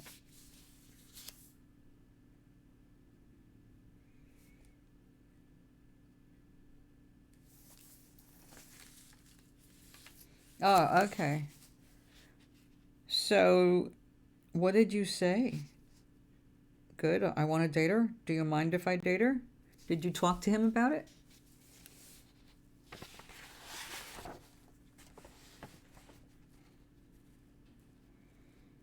Or is that guy thing like, no, can't ask him.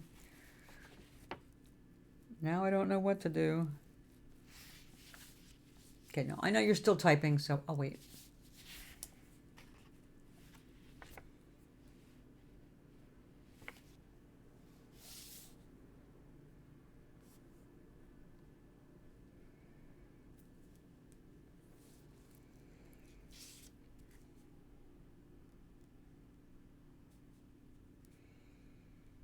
I love fantasy flowers. You can do anything with them.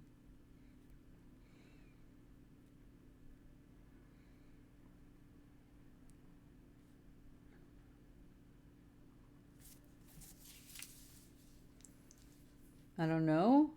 You're just thinking, Rob, Rob, okay, Rob, I'm going to shake you. How are you not picking up on this? Are you sure you're straight? She wants your attention. Duh.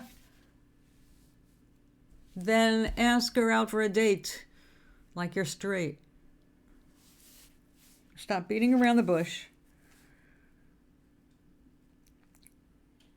She's been dropping hints. You have not been picking them up because of the respect for your bud. Okay, respectable. But it's clear she's free. It's clear she's interested. She has noted how close you live. I'm telling you, she's not just curiosity asking about if you're interested in other girls. She's interested. And she already knows you like her. All right? She just doesn't understand what's taking so damn long.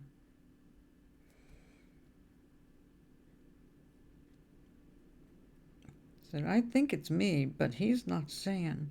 And I don't get it. Because now I'm free, and he didn't pick up the hint. So did you help her with her phone?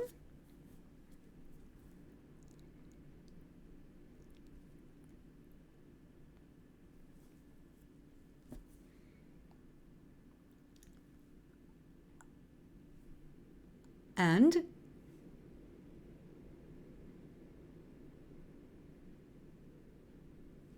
Yay.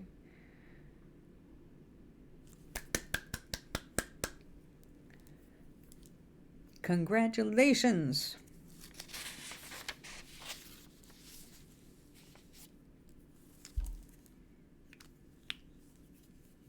Next. February 4th is right around the corner. You got time to get your whatever you have to wear rented. So you can match her.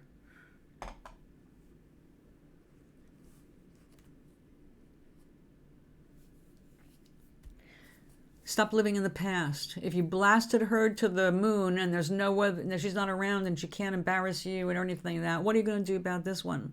This is the one you like. Don't keep the fucked upness in your head. Everybody gets rejected. It's life. Move on. You might have to make 1,000 phone calls for your first sale. So get used to it. Well, all right. You may feel like you're being played, but you're going to have to overcome that or you're never going to have a relationship. And you better do it while you're young because it only gets worse. The only way to learn how to trust again is by trusting. You have to trust that she's not fucking with your head. But you don't even know unless you ask her. Now that they've broken up, that means she's got no date for the formal. Are you going to wait for her to go find someone that's going to take her, or are you going to ask her? And just be yourself. Don't worry about being played. Please. You're not being played every time a girl is interested in you. Or you ask, you're just going on a date. You're not asking her to marry you. Okay? Take away some of the seriousness of this whole thing. It's a freaking prom. It's a chance to have a good time, chance to dress up, chance to get closer. You don't have to get closer. You can just go and dance and have some food and have a good time and then say goodnight. All right? If you're worried about being played, don't have sex with her. Simple as that.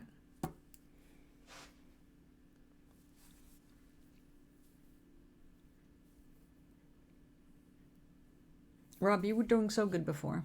It took a lot to ask the first girl out. But you can't stop there. Look, you know I was married twice. The second husband is where I got divorced because he was an asshole. But he wasn't always, and we had 10 years together that were awesome. And I wouldn't trade anything for those first 10 years. So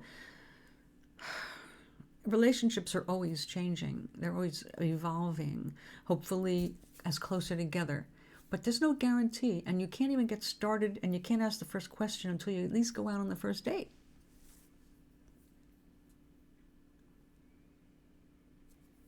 Okay, well then drop the word Piper because that's rude. You're not trying to have sex with her. You want to get to know her. That starts with a date. You haven't even had coffee with her yet. Honey, you got to ask her out for a cup of coffee so you can ask her to the prom. It would be awkward if you just walked up to her at a Baloo and said, would you like to go to prom? She'd go, where have you been? So ask her out for a cup of coffee or whatever it is you guys like to do. And you shouldn't be thinking all about sex right now, even though you're at the age where hormones are usually raging. You know how to take care of yourself, I would assume, if you're a human male, over 10. The point is, relationships start with chat. You've got to talk. And if you're not having talk, there's nothing that can grow.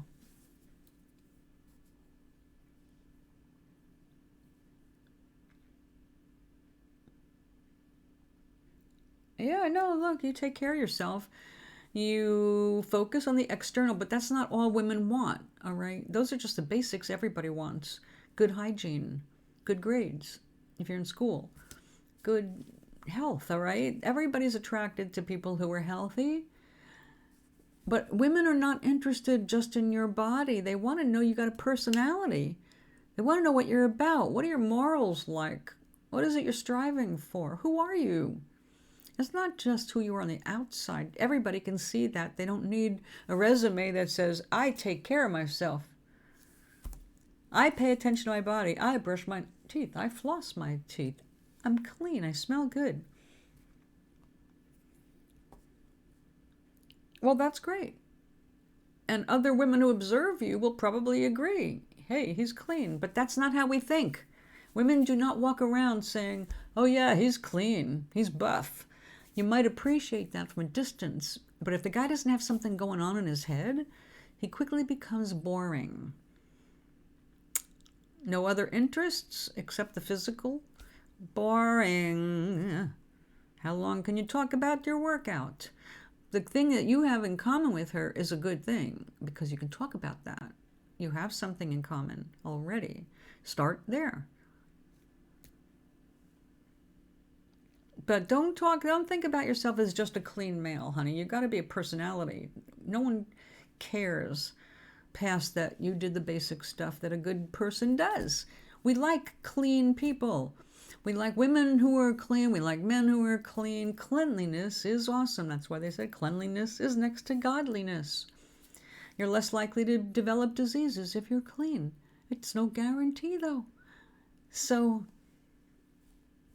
who are you as a person, not as a clean male? Look for other words to describe yourself. What are you into besides running? We do not put, okay, date me because I floss my teeth. Well, that's good. So do I. Most people do. 75% of the country flosses their teeth. You're in the top 75%. All right. You see what I'm saying? She's going to want to know who you are. You need confidence in more than how well you take care of yourself. It's a good start, but that's basic, really. I'm glad someone taught you that because there are a lot of people who are not even covering the basics.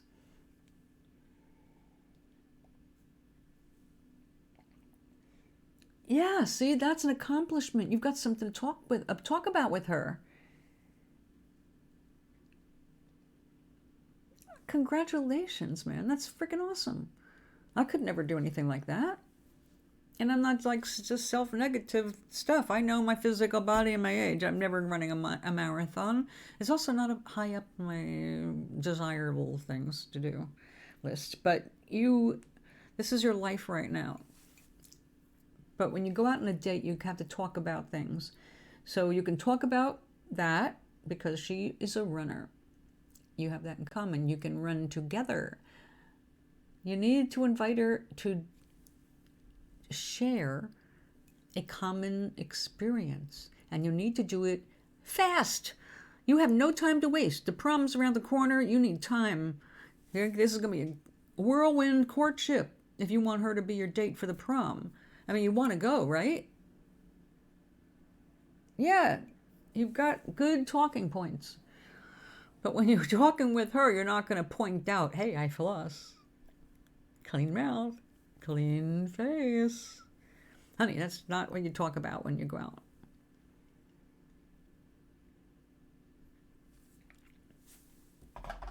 You're going to talk about your hopes and your dreams. That's what she's going to be interested in.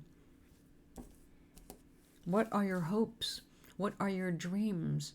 What are your short-term and long-term goals? Do you have any? Do you set them up? How far in advance? You know, like where do you want to be in 5 years? These are the things women are interested in. They weigh way more than what you're wearing. How clean your face is, aside from, basics.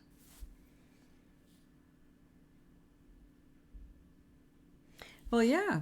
Well, that is ideal. That's what we want. So start off by, you don't know if you can talk with her. You've had conversations with her already, haven't you? I mean, it's not like you have to just break the ice. You just have to break the dating ice. Hey, Maria, would you like to go have coffee after the meet? Or what are you doing after we're done? Want to go out for some pizza? Casual. It's not asking her to marry you, for God's sake. You're just asking to go out and share a little food and conversation, see how it flows. Maybe you'll find yourself tongue-tied. Maybe you'll find it all flowing, and that's ideal. So you got to first ask her out, and then you got to remember, keep it light, for goodness sakes. It's not a marriage ceremony. It's a snack. It's a coffee. It's a drink. It's something simple. It's not everything else you might decorate your brain with around her. So right now it's just two people sitting at a table opposite each other, eating and drinking. Now what? Okay, so take the fear out of that. Don't go in there fearful, go in there hopeful. Like, hey, this is who I am. I like you. I hope you like me. I hope we have the ability to have a nice conversation and not find ourselves tongue-tied.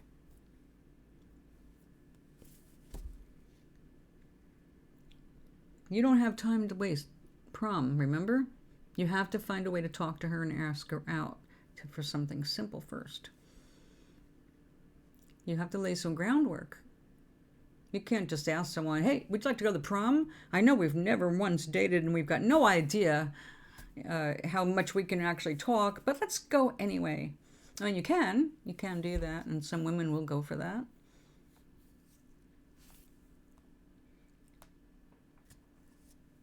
Just remember, when she says yes, just show interest in what she's wearing so that you can match her. That's what you people do at that age. Well, some people do it all ages. But, I mean, actually all ages, because even though I wasn't really big on making, having my mate match me, I can tell you that it was happening automatically when my first husband and I would go out, and we frequently went out. We went. It was like, okay, if I'm wearing warm colors, you're wearing warm colors. If I'm wearing cool colors, you're wearing cool colors. We have something, okay, Charlie, we have something that kind of says we're a couple, besides wedding bands and holding hands. When I got married the second time, I married someone who lived in tie-dye tank tops and shorts and flip-flops. And it was years before I got the man to even wear underwear under pants. So, a whole different headset.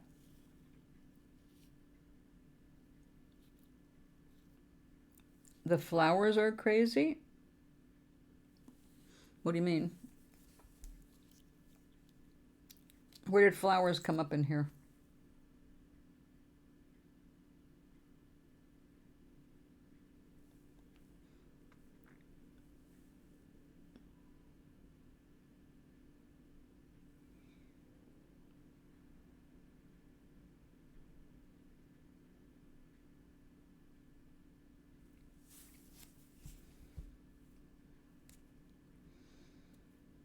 I'm watching to see what you follow that up with. The flowers are crazy. I know poppies can get kind of wild, but... Oh, like corsages?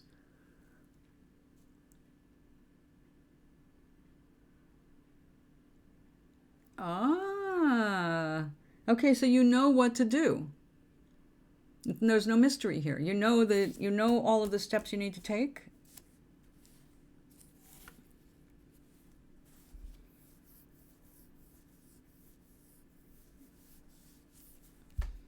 Okay, basically, whatever you're exchanging is supposed to represent something. So when people look at the two of you, they know you're together. Okay, good. So you don't have to educate yourself on that. You know what to do. That's half the battle right there. A lot of people going on their first prom kind of thing. It's like, shit, what am I supposed to do next?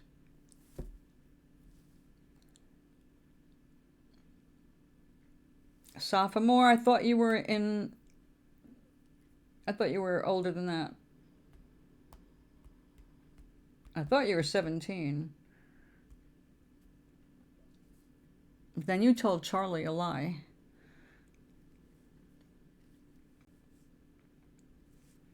Is that how you spell it? Okay.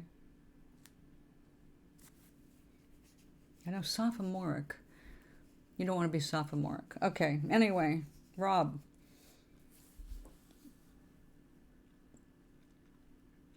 Like Charlie, you have to stop limiting yourself. You cannot stay living in the past. A bad experience is a crappy experience, but it was just one experience. One tiny thing. It felt big.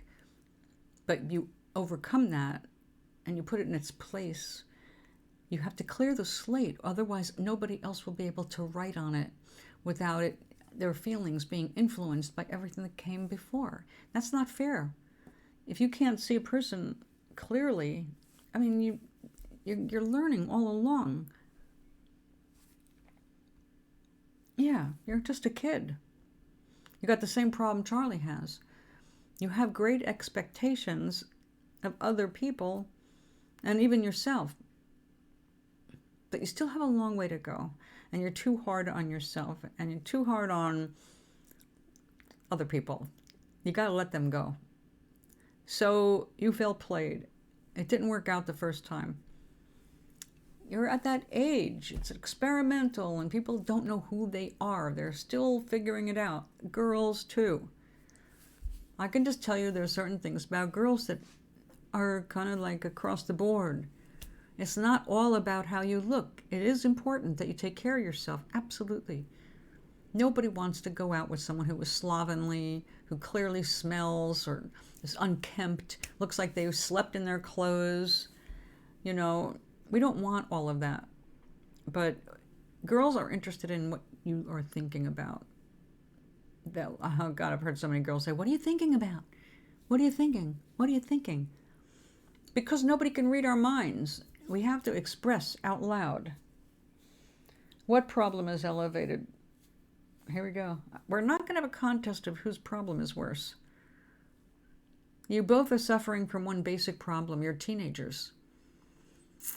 That's a serious problem. Thank God you'll outgrow it.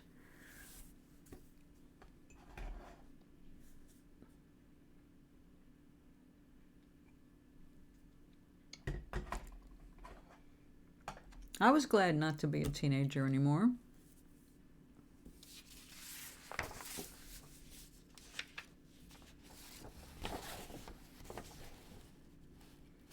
So now we've stated the problem.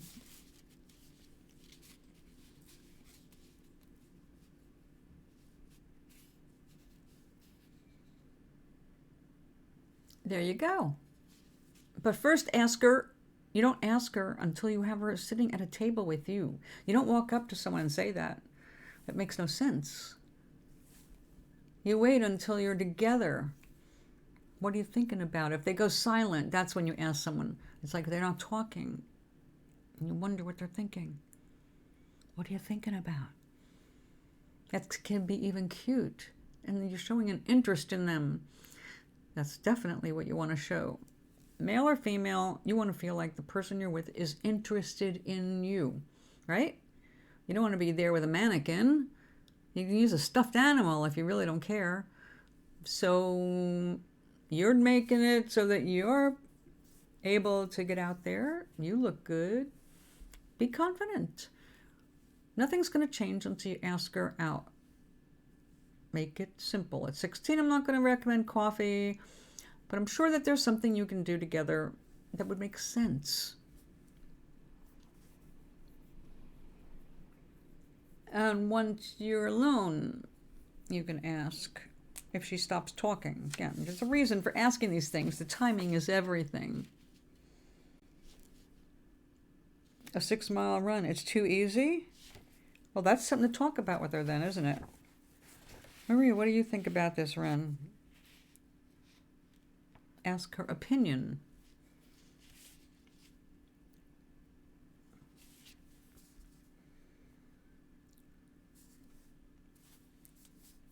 And then invite her to talk and just listen and learn. Look, she may end up being someone you don't really want to spend a lot of time with, which you can't imagine right now because you're kind of craving time with her.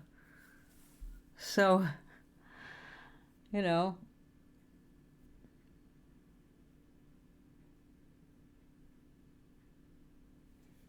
so jump in. Oh, you're not blind at all.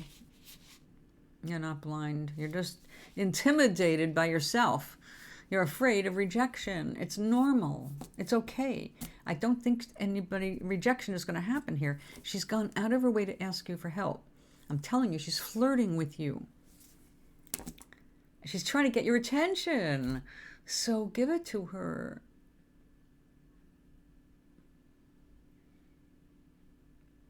You're not blind. You see. You see you like her. You see her talents. All right? You have things about her you've been admiring.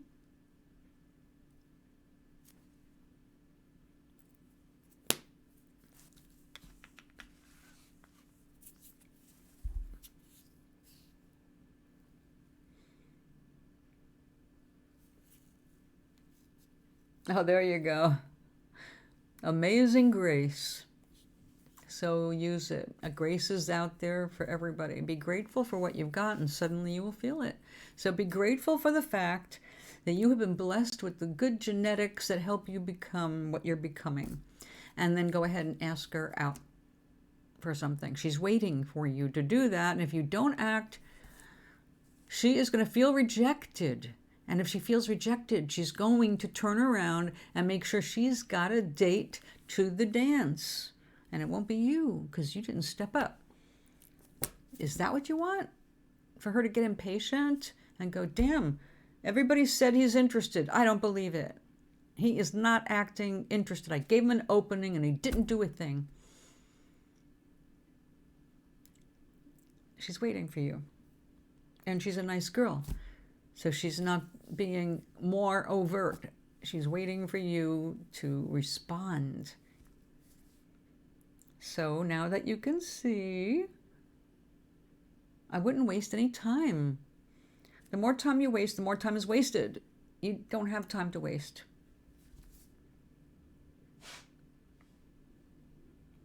Well, trust in your feelings because your feelings will always guide you whether you're doing something good or bad. So are you in a Catholic school? Not many people have Proverbs at their hands.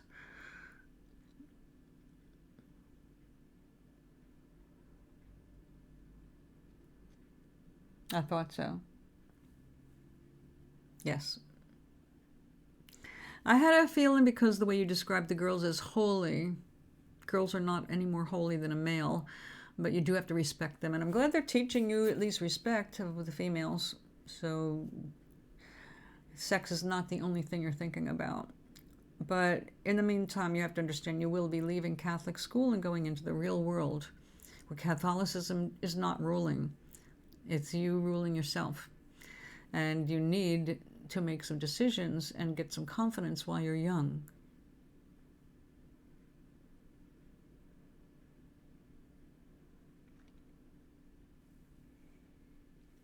So you're learning good things. And yes, the universe/God will always have your back, without a doubt, without exception. And the universe is not judging you to be good or bad, which is the opposite of what religion tells you about God. But God is here to give you everything you're asking for. But you have to ask emotionally. You have to ask with your heart. You have to ask with feeling. And it's not just asking. You have to imagine you getting it. You have to trust that you will get it. And if you're trusting you will get it, you will feel joy. And if you feel joy and gratitude for getting it, even though it's not in front of you yet, you'll have it. And you will experience that joy. But you have to be grateful for it before it happens. Well, see, physical strength has nothing to do with your mental strength or your emotional strength or your personal courage. Lifting weights is an awesome thing. It keeps you healthy. It gives you some physical confidence. It's great. I'm never going to discourage people from working out. But when you're looking for a woman, the woman is at first impressed if she wants babies. But babies are not all she wants. She wants a mate. She wants a companion, someone to live life with and share things with. So what are those things you're going to share besides babies? You have to have more, okay? Your whole marriage is not going to be in the bedroom or raising children. There's a lot that goes on in between. And if you do not have good companionship before the kids start coming, you will just, that's going to blow up. She's going to think of you as an absentee person. You're not there emotionally. And guess what she'll be doing with those kids? Leaving. So it's not all about that. It's awesome you can do that. Those are good boasting factors. Trust me, she'll be impressed briefly. And then she's going to want to know more about who you are and who you want to become. You're in the process of becoming a person. You're still only half-baked. You're still only in your teens, all right? Your brain's not even done growing. So you got another decade in front of you, another 10 years before you're whole. So you're still developing. You have to work on that development. So right now, good for you. Physically strong, it's a good start. It'll keep you going. It's important to set a good foundation. It'll pay off later on. But when it comes to relationships, it's got to be a lot more than that. It's not about just taking care of your physical body. And it's awesome that the two of you can do something together. That's common ground is the way you start. She loves to run, you love to run. She works out in the gym, you work out in the gym. Oh my God. This is a good start. Think of her not as your future wife. Think of her as just a friend. And you want to get closer to this friend. You want to get to know her. Right? It starts with a date. You don't just leap into, okay, I'm with this woman and everything is taken care of for the rest of my life. It ain't like that. No matter how close you get it, it may not last after high school. So you want to lay the groundwork now. And by the way, that isn't a normal thing and a good thing, that we grow, we change, we move on, we find people all along the way that are better matches for us. At your age, it's not time to just settle and go, okay, I found the girl I've got a crush on, I'm done. I don't have to ever look again. But you do have to figure out, at least to begin with, what are you going to do with this first one? I know you know. Look, you're a smart guy. And I think that's awesome. Like you and Charlie are both really bright young men. You have good futures in front of you, but very different ones. Your attitudes are extremely different. How you go about your life right now is very different. So you can't compare yourselves to each other because there's no comparison. You're two very different people in different places, emotionally, physically, and geographically. It all does have an effect in the end.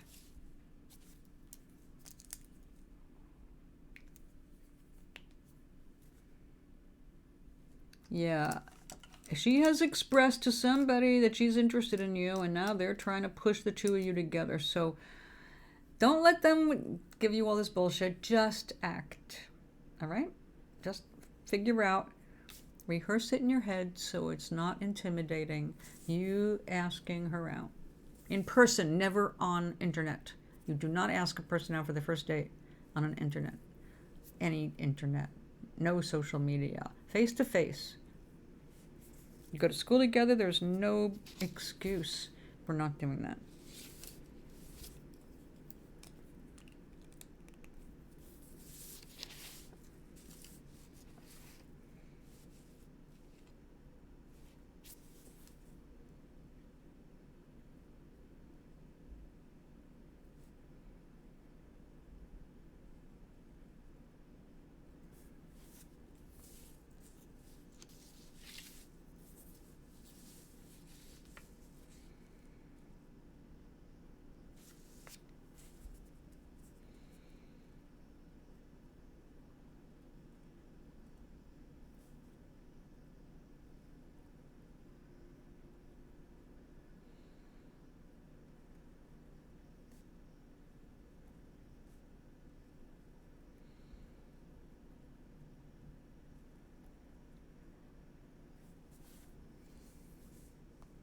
Two minutes and 30 seconds left. What does that mean?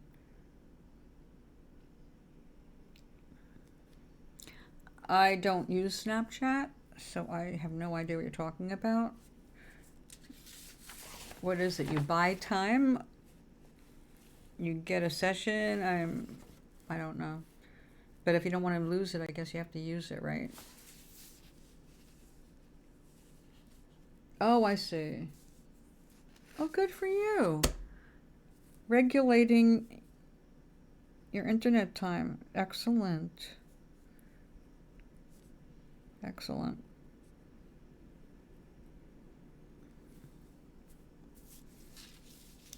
Very wise. Wasting time is exactly how people not avoid success. The more distractions from what you need to get done, the less you get done, the less successful you're going to be. So yeah, part of the money-making headset is to not waste time that way. Limit it. It doesn't say never play, because that's ridiculous. These are modern methods of communication. You don't have to eliminate them, but you do have to regulate yourself.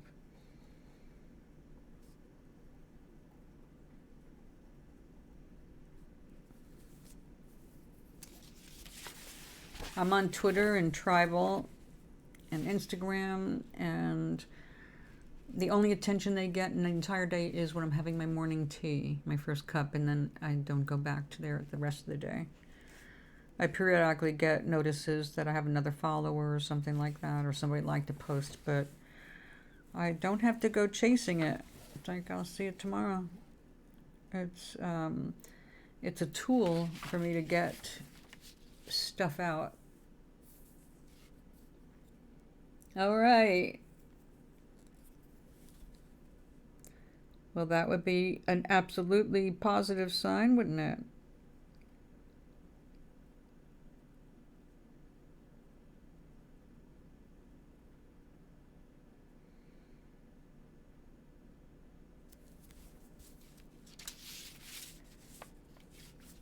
Ah, okay.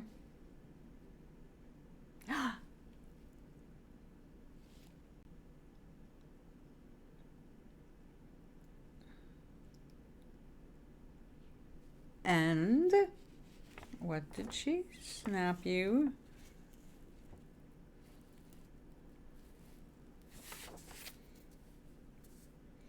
Now, is this a individual or a group chat? What are W in the chat? What's W?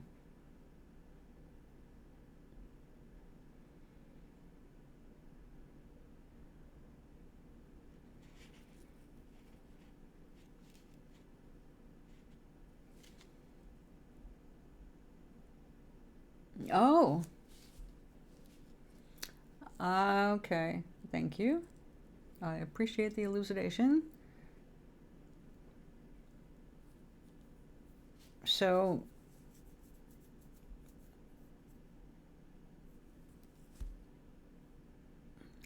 okay.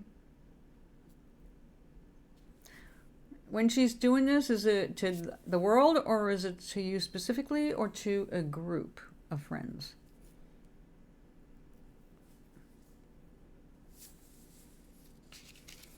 I said, I don't know Snapchat. I don't know how it works.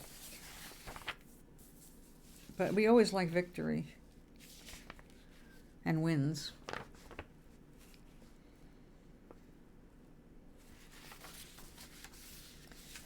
Exy! I like your new name. Hello. Oh, I see. I see. Thanks, Charlie. I see. Okay. Got it. I think I'm up to speed now. The Xenobotanist. You're using Xenobots? Or yeah, like I use them in the creation of my monk character.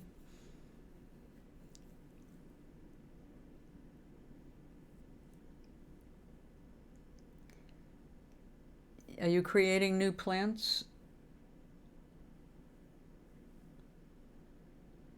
Yeah, Exy's not actually a botanist, but she is creating an awesome magical book of magical plants. There you go. Awesome. I can't wait to see them.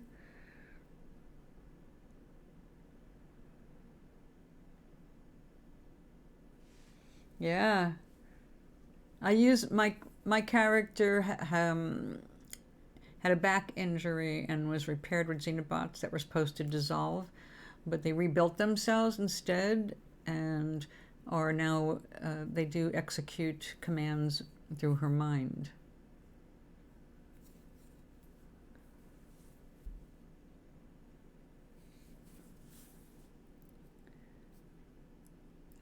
Awesome. It's exciting.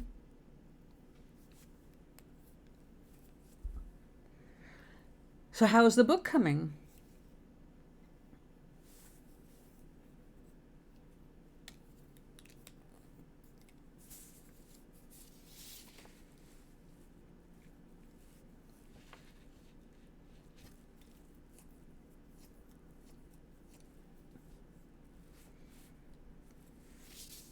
Actually, you might want to consider, like, I'm published through Kindle, but you can do similar, but do it through Barnes and Nobles.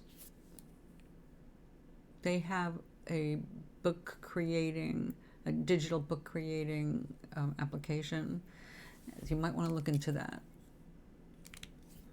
It's free to use, but with Barnes and Noble, you might be able to appeal to them to buy your book and publish it themselves. They look over everything. It's not just publish it. Actually, Amazon looks at everything too. Yet, people with crappy books are published every day. So, Barnes and Noble has a reputation way different. On Kindle, you can expect crap as well as good stuff. Barnes and Noble, I've not read any crap. You might want to check with them. Oh, yes, yes, that's more important. Apply, apply, apply. Are you able to apply for anything outside of the country, or is there no money for that? Or you can't get a grant, or because my nephew's girlfriend is from Cyprus, and she's been all over the place getting her education, Scotland and here in this country. And she's just gotten back, or she's getting back this month, and she'll be in Massachusetts. She got into the university she wants. I see. So it has to be a local university.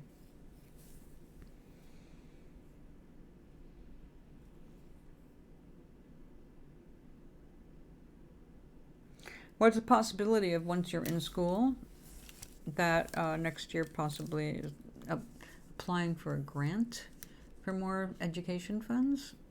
Is there anything like that available in your country?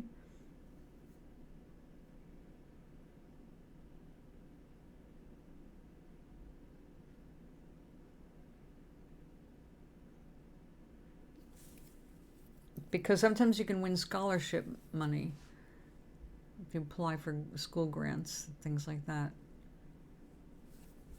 I don't know. I'm just trying to think of ways you can get out of your country and improve your education and everything that goes with it.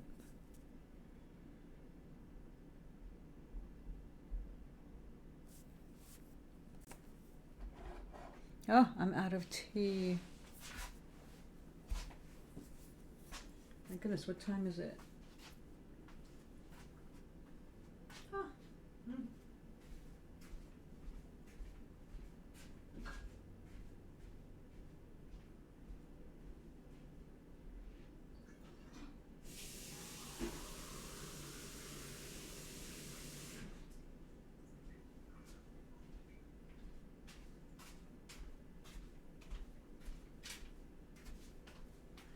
Oh, I gotta tell you guys, I watched something on Netflix last night. Ah, right, okay, I see. I watched something absolutely charming on Netflix, and it is filmed in Hawaii, and it's got to do with manners. There's this beautiful Chinese woman teaching how to use etiquette, well, teaching you what etiquette is. And she is doing these like makeovers for people, including how they look, how they speak, how they eat. And she's got a group of Chinese women that come in because they want to improve how they communicate and improve their understandings of American culture or being able to handle international events, things like that. And such a charming show. And the cool thing about it is it does teach you some real important things. Everything from styling, what's casual, what's formal, etc. But really, it goes from the premise that you really don't know shit, and it teaches you a bunch of basics. And I just watched a couple of episodes, but it definitely, I got the bug. It's like I want to see the rest of it because she gives really good advice, and I already knew 99% of it, but there was something I learned, and I learned something really, which I think is freaking hilarious and on the borderline absurd. But it did actually address a question I had. How do you eat a banana, a fresh banana? How do you eat a banana in public? I mean, I never thought about eating a banana in public, like in a restaurant, ever. Because the only way I've ever thought about eating a banana is you peel it and you stick it in your mouth and you eat it. And since I do one of those every morning, it seemed like a kind of, really? You're going to teach people how to open a banana? And the next thing I see is like everybody's got a banana on their plate. A banana. And then she showed how you can eat the banana without ever once touching the skin. Like, there's even a right way to eat it. From left to right.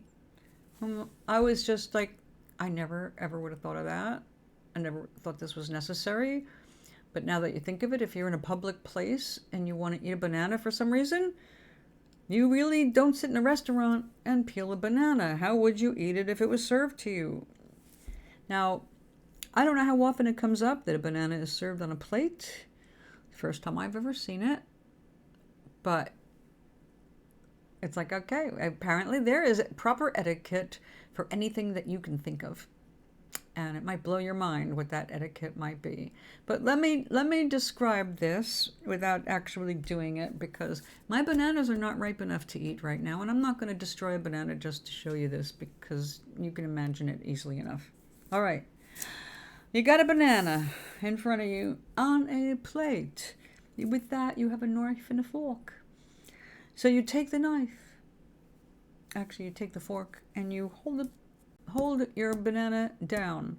Try not to pierce more than the skin. You take your knife. You cut off the head. Yes, the head of the banana, and then you cut off the tail of the banana, and then you very gently slice through the skin, and then you come back and you slice through the skin again, and then you take your fork and you gently lift a corner, not with your fingers, you lift a corner of the peel and pull it back, and you will have this exposed naked banana. And then you take your knife and your fork and you do slices.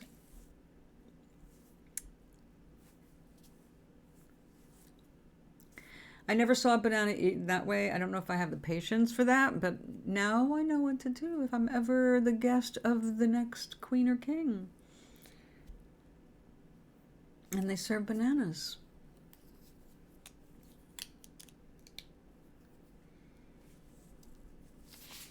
So who said that there isn't enough useless information out there? There's plenty. But I just thought that was great. It was funny.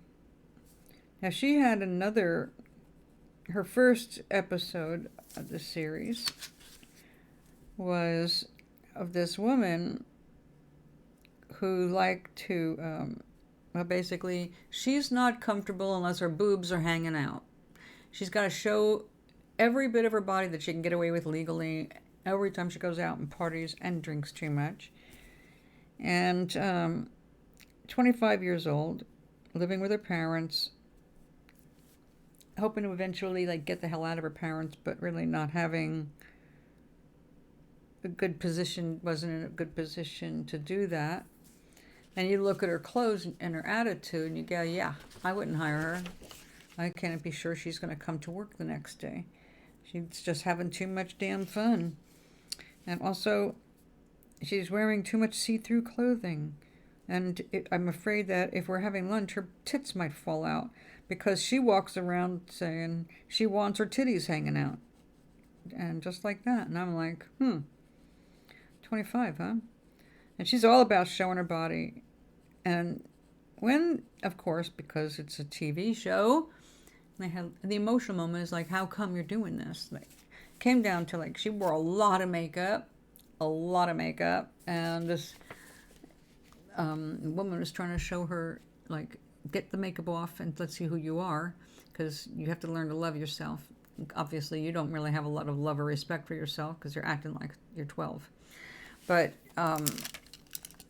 she finally takes off the makeup and admits, and she's very emotionally, that she was bullied as a child because she developed eczema and she's got these scars and marks. So she's got some on her face, and she was wearing 3 layers of heavy makeup to cover them up. And her reason for basically appearing as naked as possible is when people are looking at her titties, they're not looking at her eczema scars. They're not making fun of her. And so she became all about distraction. Look at this, you don't see this. And they basically taught her how to look good and create new looks for herself and be happy and all that. Of course, the happiness part's a lot of work, and she recognized that, but she at least was getting off to a better start, starting over, and way less makeup. Still looked awesome. But she came a long way in whatever time it took for them to create that episode. I don't know. It's obviously not an overnight kind of a thing. Someone gets involved. They have different appointments. So it was pretty cool to see that kind of change. But most of the change that was so good for her was her attitude, because her attitude came on right to start with, like, I'm not changing, this is who I am. It's like, well, why'd you come here, you know? You come here to learn how to be more elegant, or, you know, look respectable or whatever. And you don't really want to do any of that. So, like, why did you sign up for this? But then as it comes out and people get more real, it's that's when healing and change is possible. So we say, look at the parts of yourself that you try to reject, the parts of yourself that you don't like. If you work at it, you can find something you already like about yourself. But the younger you are, and though it's not limited to age, but it's clearly something that starts when we're younger. So we tend to put ourselves down, or the biggest problem of all, comparing ourselves to others. And there are times when that's really good and motivating, and there's times it's just depressing. You are going to be your own person. That's what you were born to be. And that means at first looking at others, and from that you decide what aspects you want to emulate or bring, you know, adapt, and others that you don't want. And that's what you're doing in the teenager years, is you're looking and comparing, making choices that are going to influence future choices.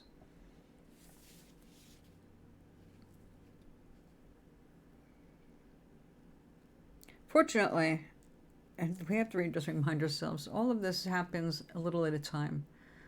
Your whole life isn't going to happen overnight, and you're not going to plan your whole life overnight.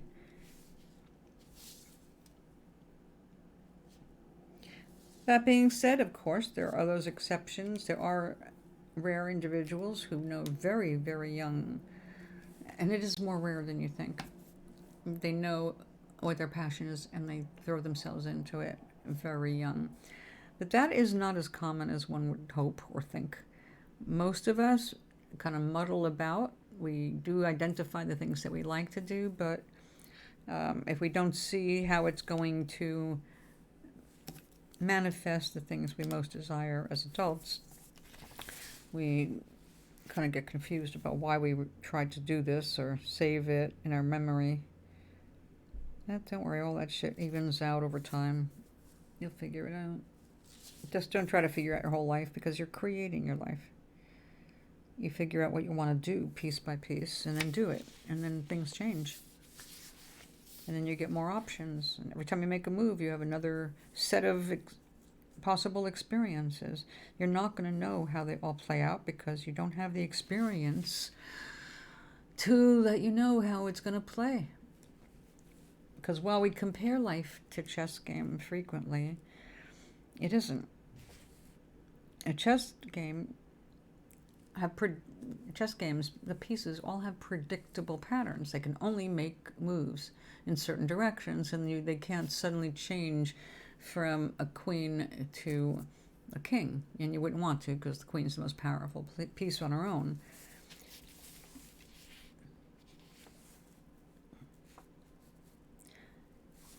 But where on a chessboard you've got limited players and limited moves, even though there's many, many moves possible, our real lives are way more complicated and complex than that.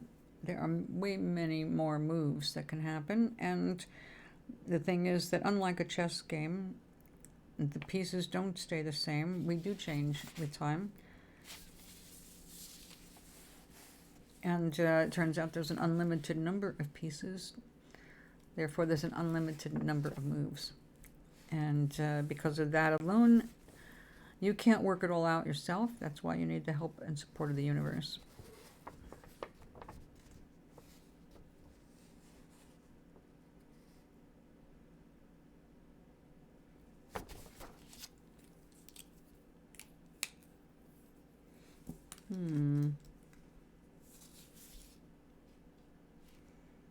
I need different colors.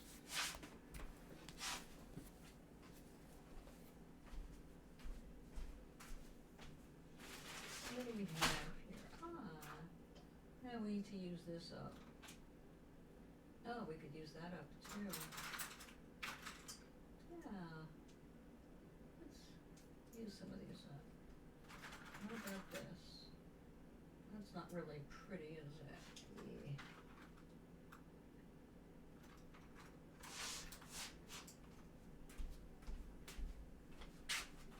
Ah, looks very windy out there.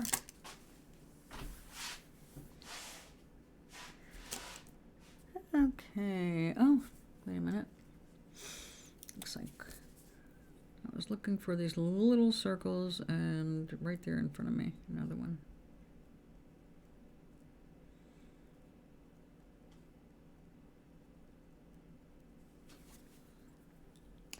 Any more?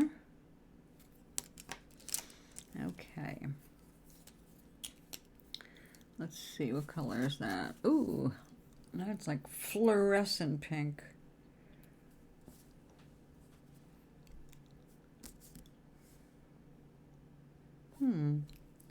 How about make these stand out? Like little sparkles. Oops.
Little dots.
I think I got it all. Okay, so it is getting to be lunchtime. As a matter of fact, it's time. So, Exie, are you back? I would hate to just stop broadcasting. No! You know, I do have to eat. In case you haven't noticed, I'm a very small person. I do need calories. What I had for breakfast was embarrassing. I was just getting the going on. What are you getting going on?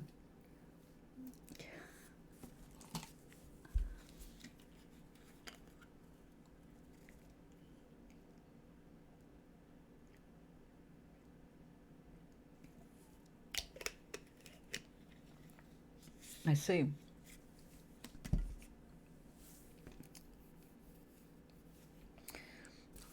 How am I connected to that? I wonder.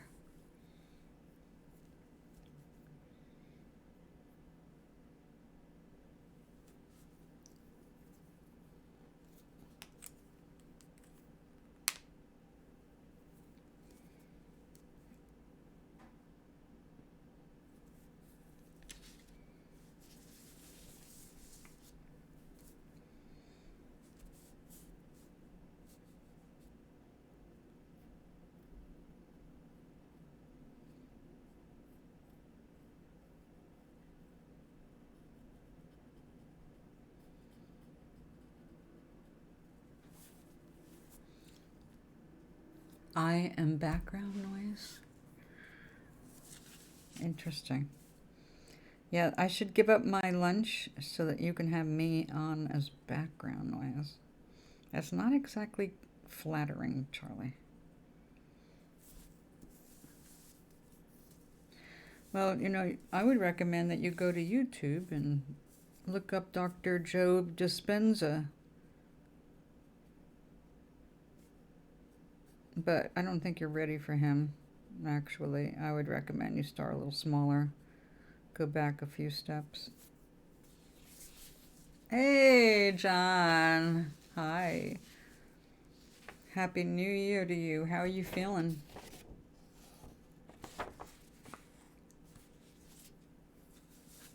Who is this adorable man?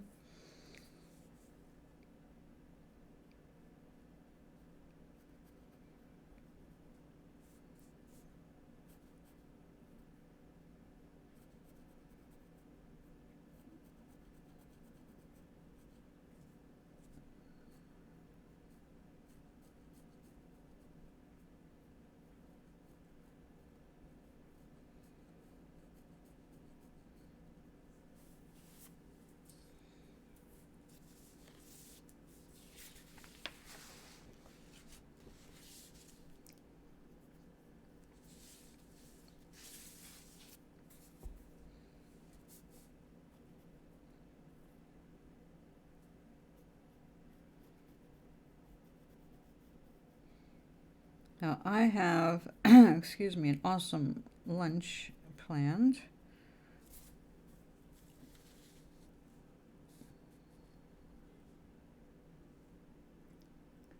That's actually not a new picture.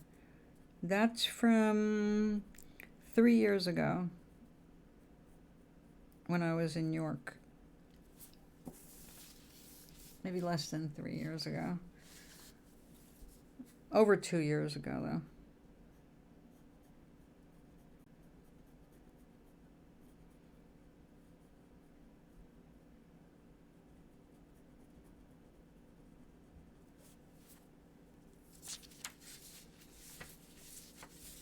That's my uncaged picture. I'm holding a bracelet in my hand that says uncaged. I don't know if you can read it. It's kind of small because I'm only using a little bit of the picture for my profile.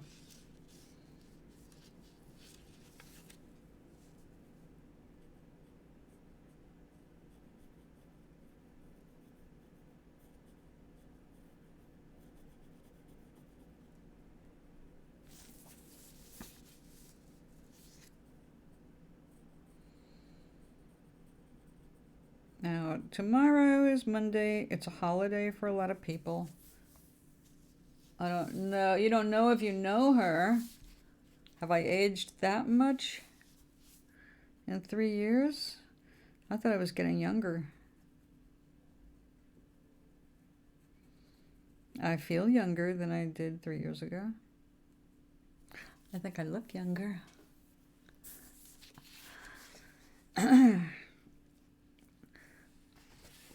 Yeah, I thought I should put me up there at least for a week instead of my painting.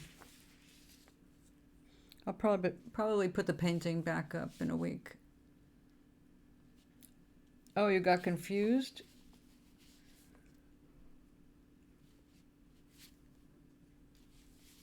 That's me. It was after I got my hair cut, my last haircut. My hair has grown since then. But yeah, it's me. Am I not wearing glasses? Oh, I think I'm wearing my little black reading glasses with that on that picture. Yes. Why would I put somebody else's photograph up in my profile when you think about it?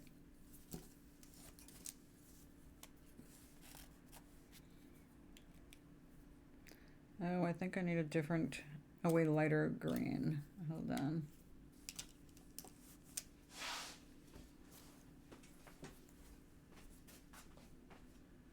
Lighter green, lighter green.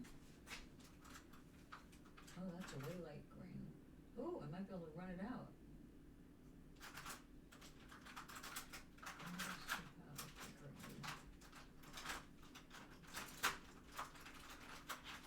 Yeah, they've never been really great at supplying greens.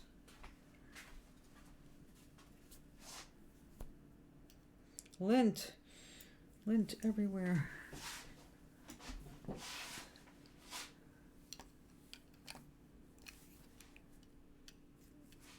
Well, I don't know you very well, John, so I don't assume anything about you.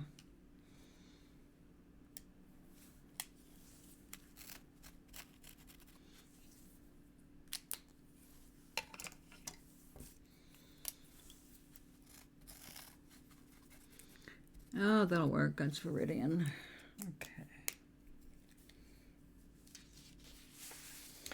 I'm just doing a little easygoing coloring. I already gave a talk on energy and miracle mindfulness in the first half of the show. So if you go back and listen to this after I hang up, you'll know what we were talking about. The miracle mindset.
So how is everybody today? Tell me before I leave. I have a wonderful lunch planned. Actually, lunch/dinner. For those who were here yesterday, you saw my amazing dinner because I ate part of it in front of you. A turkey thigh I roasted. Oh my God, the house smelled so wonderful. But I have a little bit left, and I'm going to shave that off the bone, and I'm going to saute up a bunch of mushrooms and onions and garlic, cabbage. Let's see. Oh, the first hour is informational.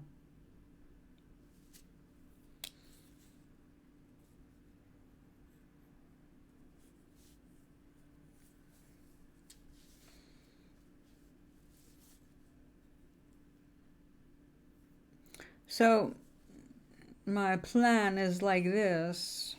I'm going to make my fabulous lunch / dinner, because whatever I make is going to be both. Oh, nice.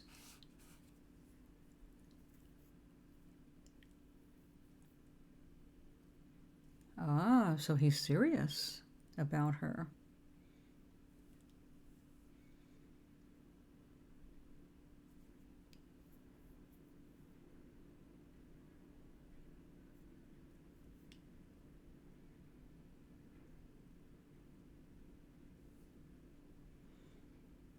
Is this the first time he's been serious about a girl?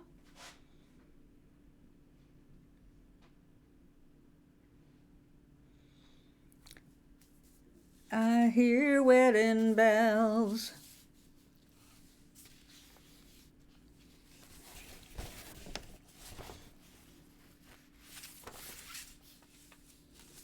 So we're working on a smile every day idea.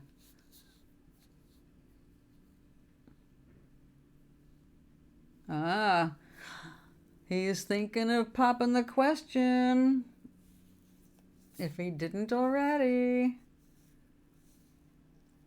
They're talking about the future as a couple. Yeah, it'll become more clear with time. Cool. Get ready to know them better.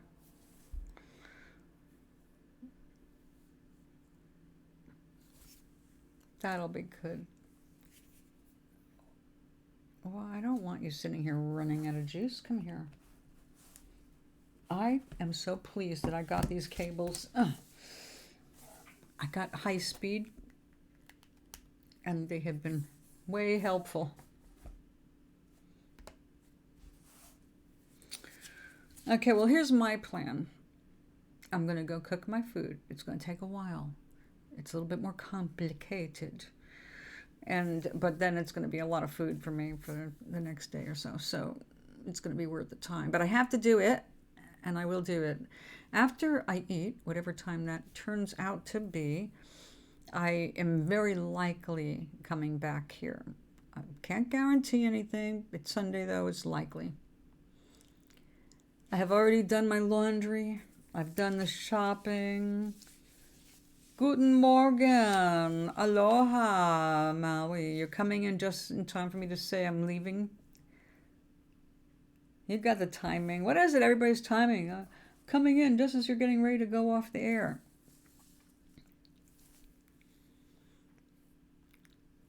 How are you feeling?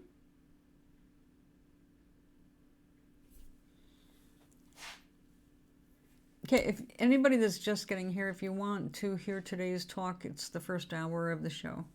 So after I hang up, you'll be able to access the video of today's show. And the first hour is about the miracle mind. And Maui, I was thinking of you. Yeah, I need to get myself a cup of tea too. Although I'm going to eat, and I might save it and have a cup of coffee. I have to have a full stomach with that. A little better? A little better is better than not at all.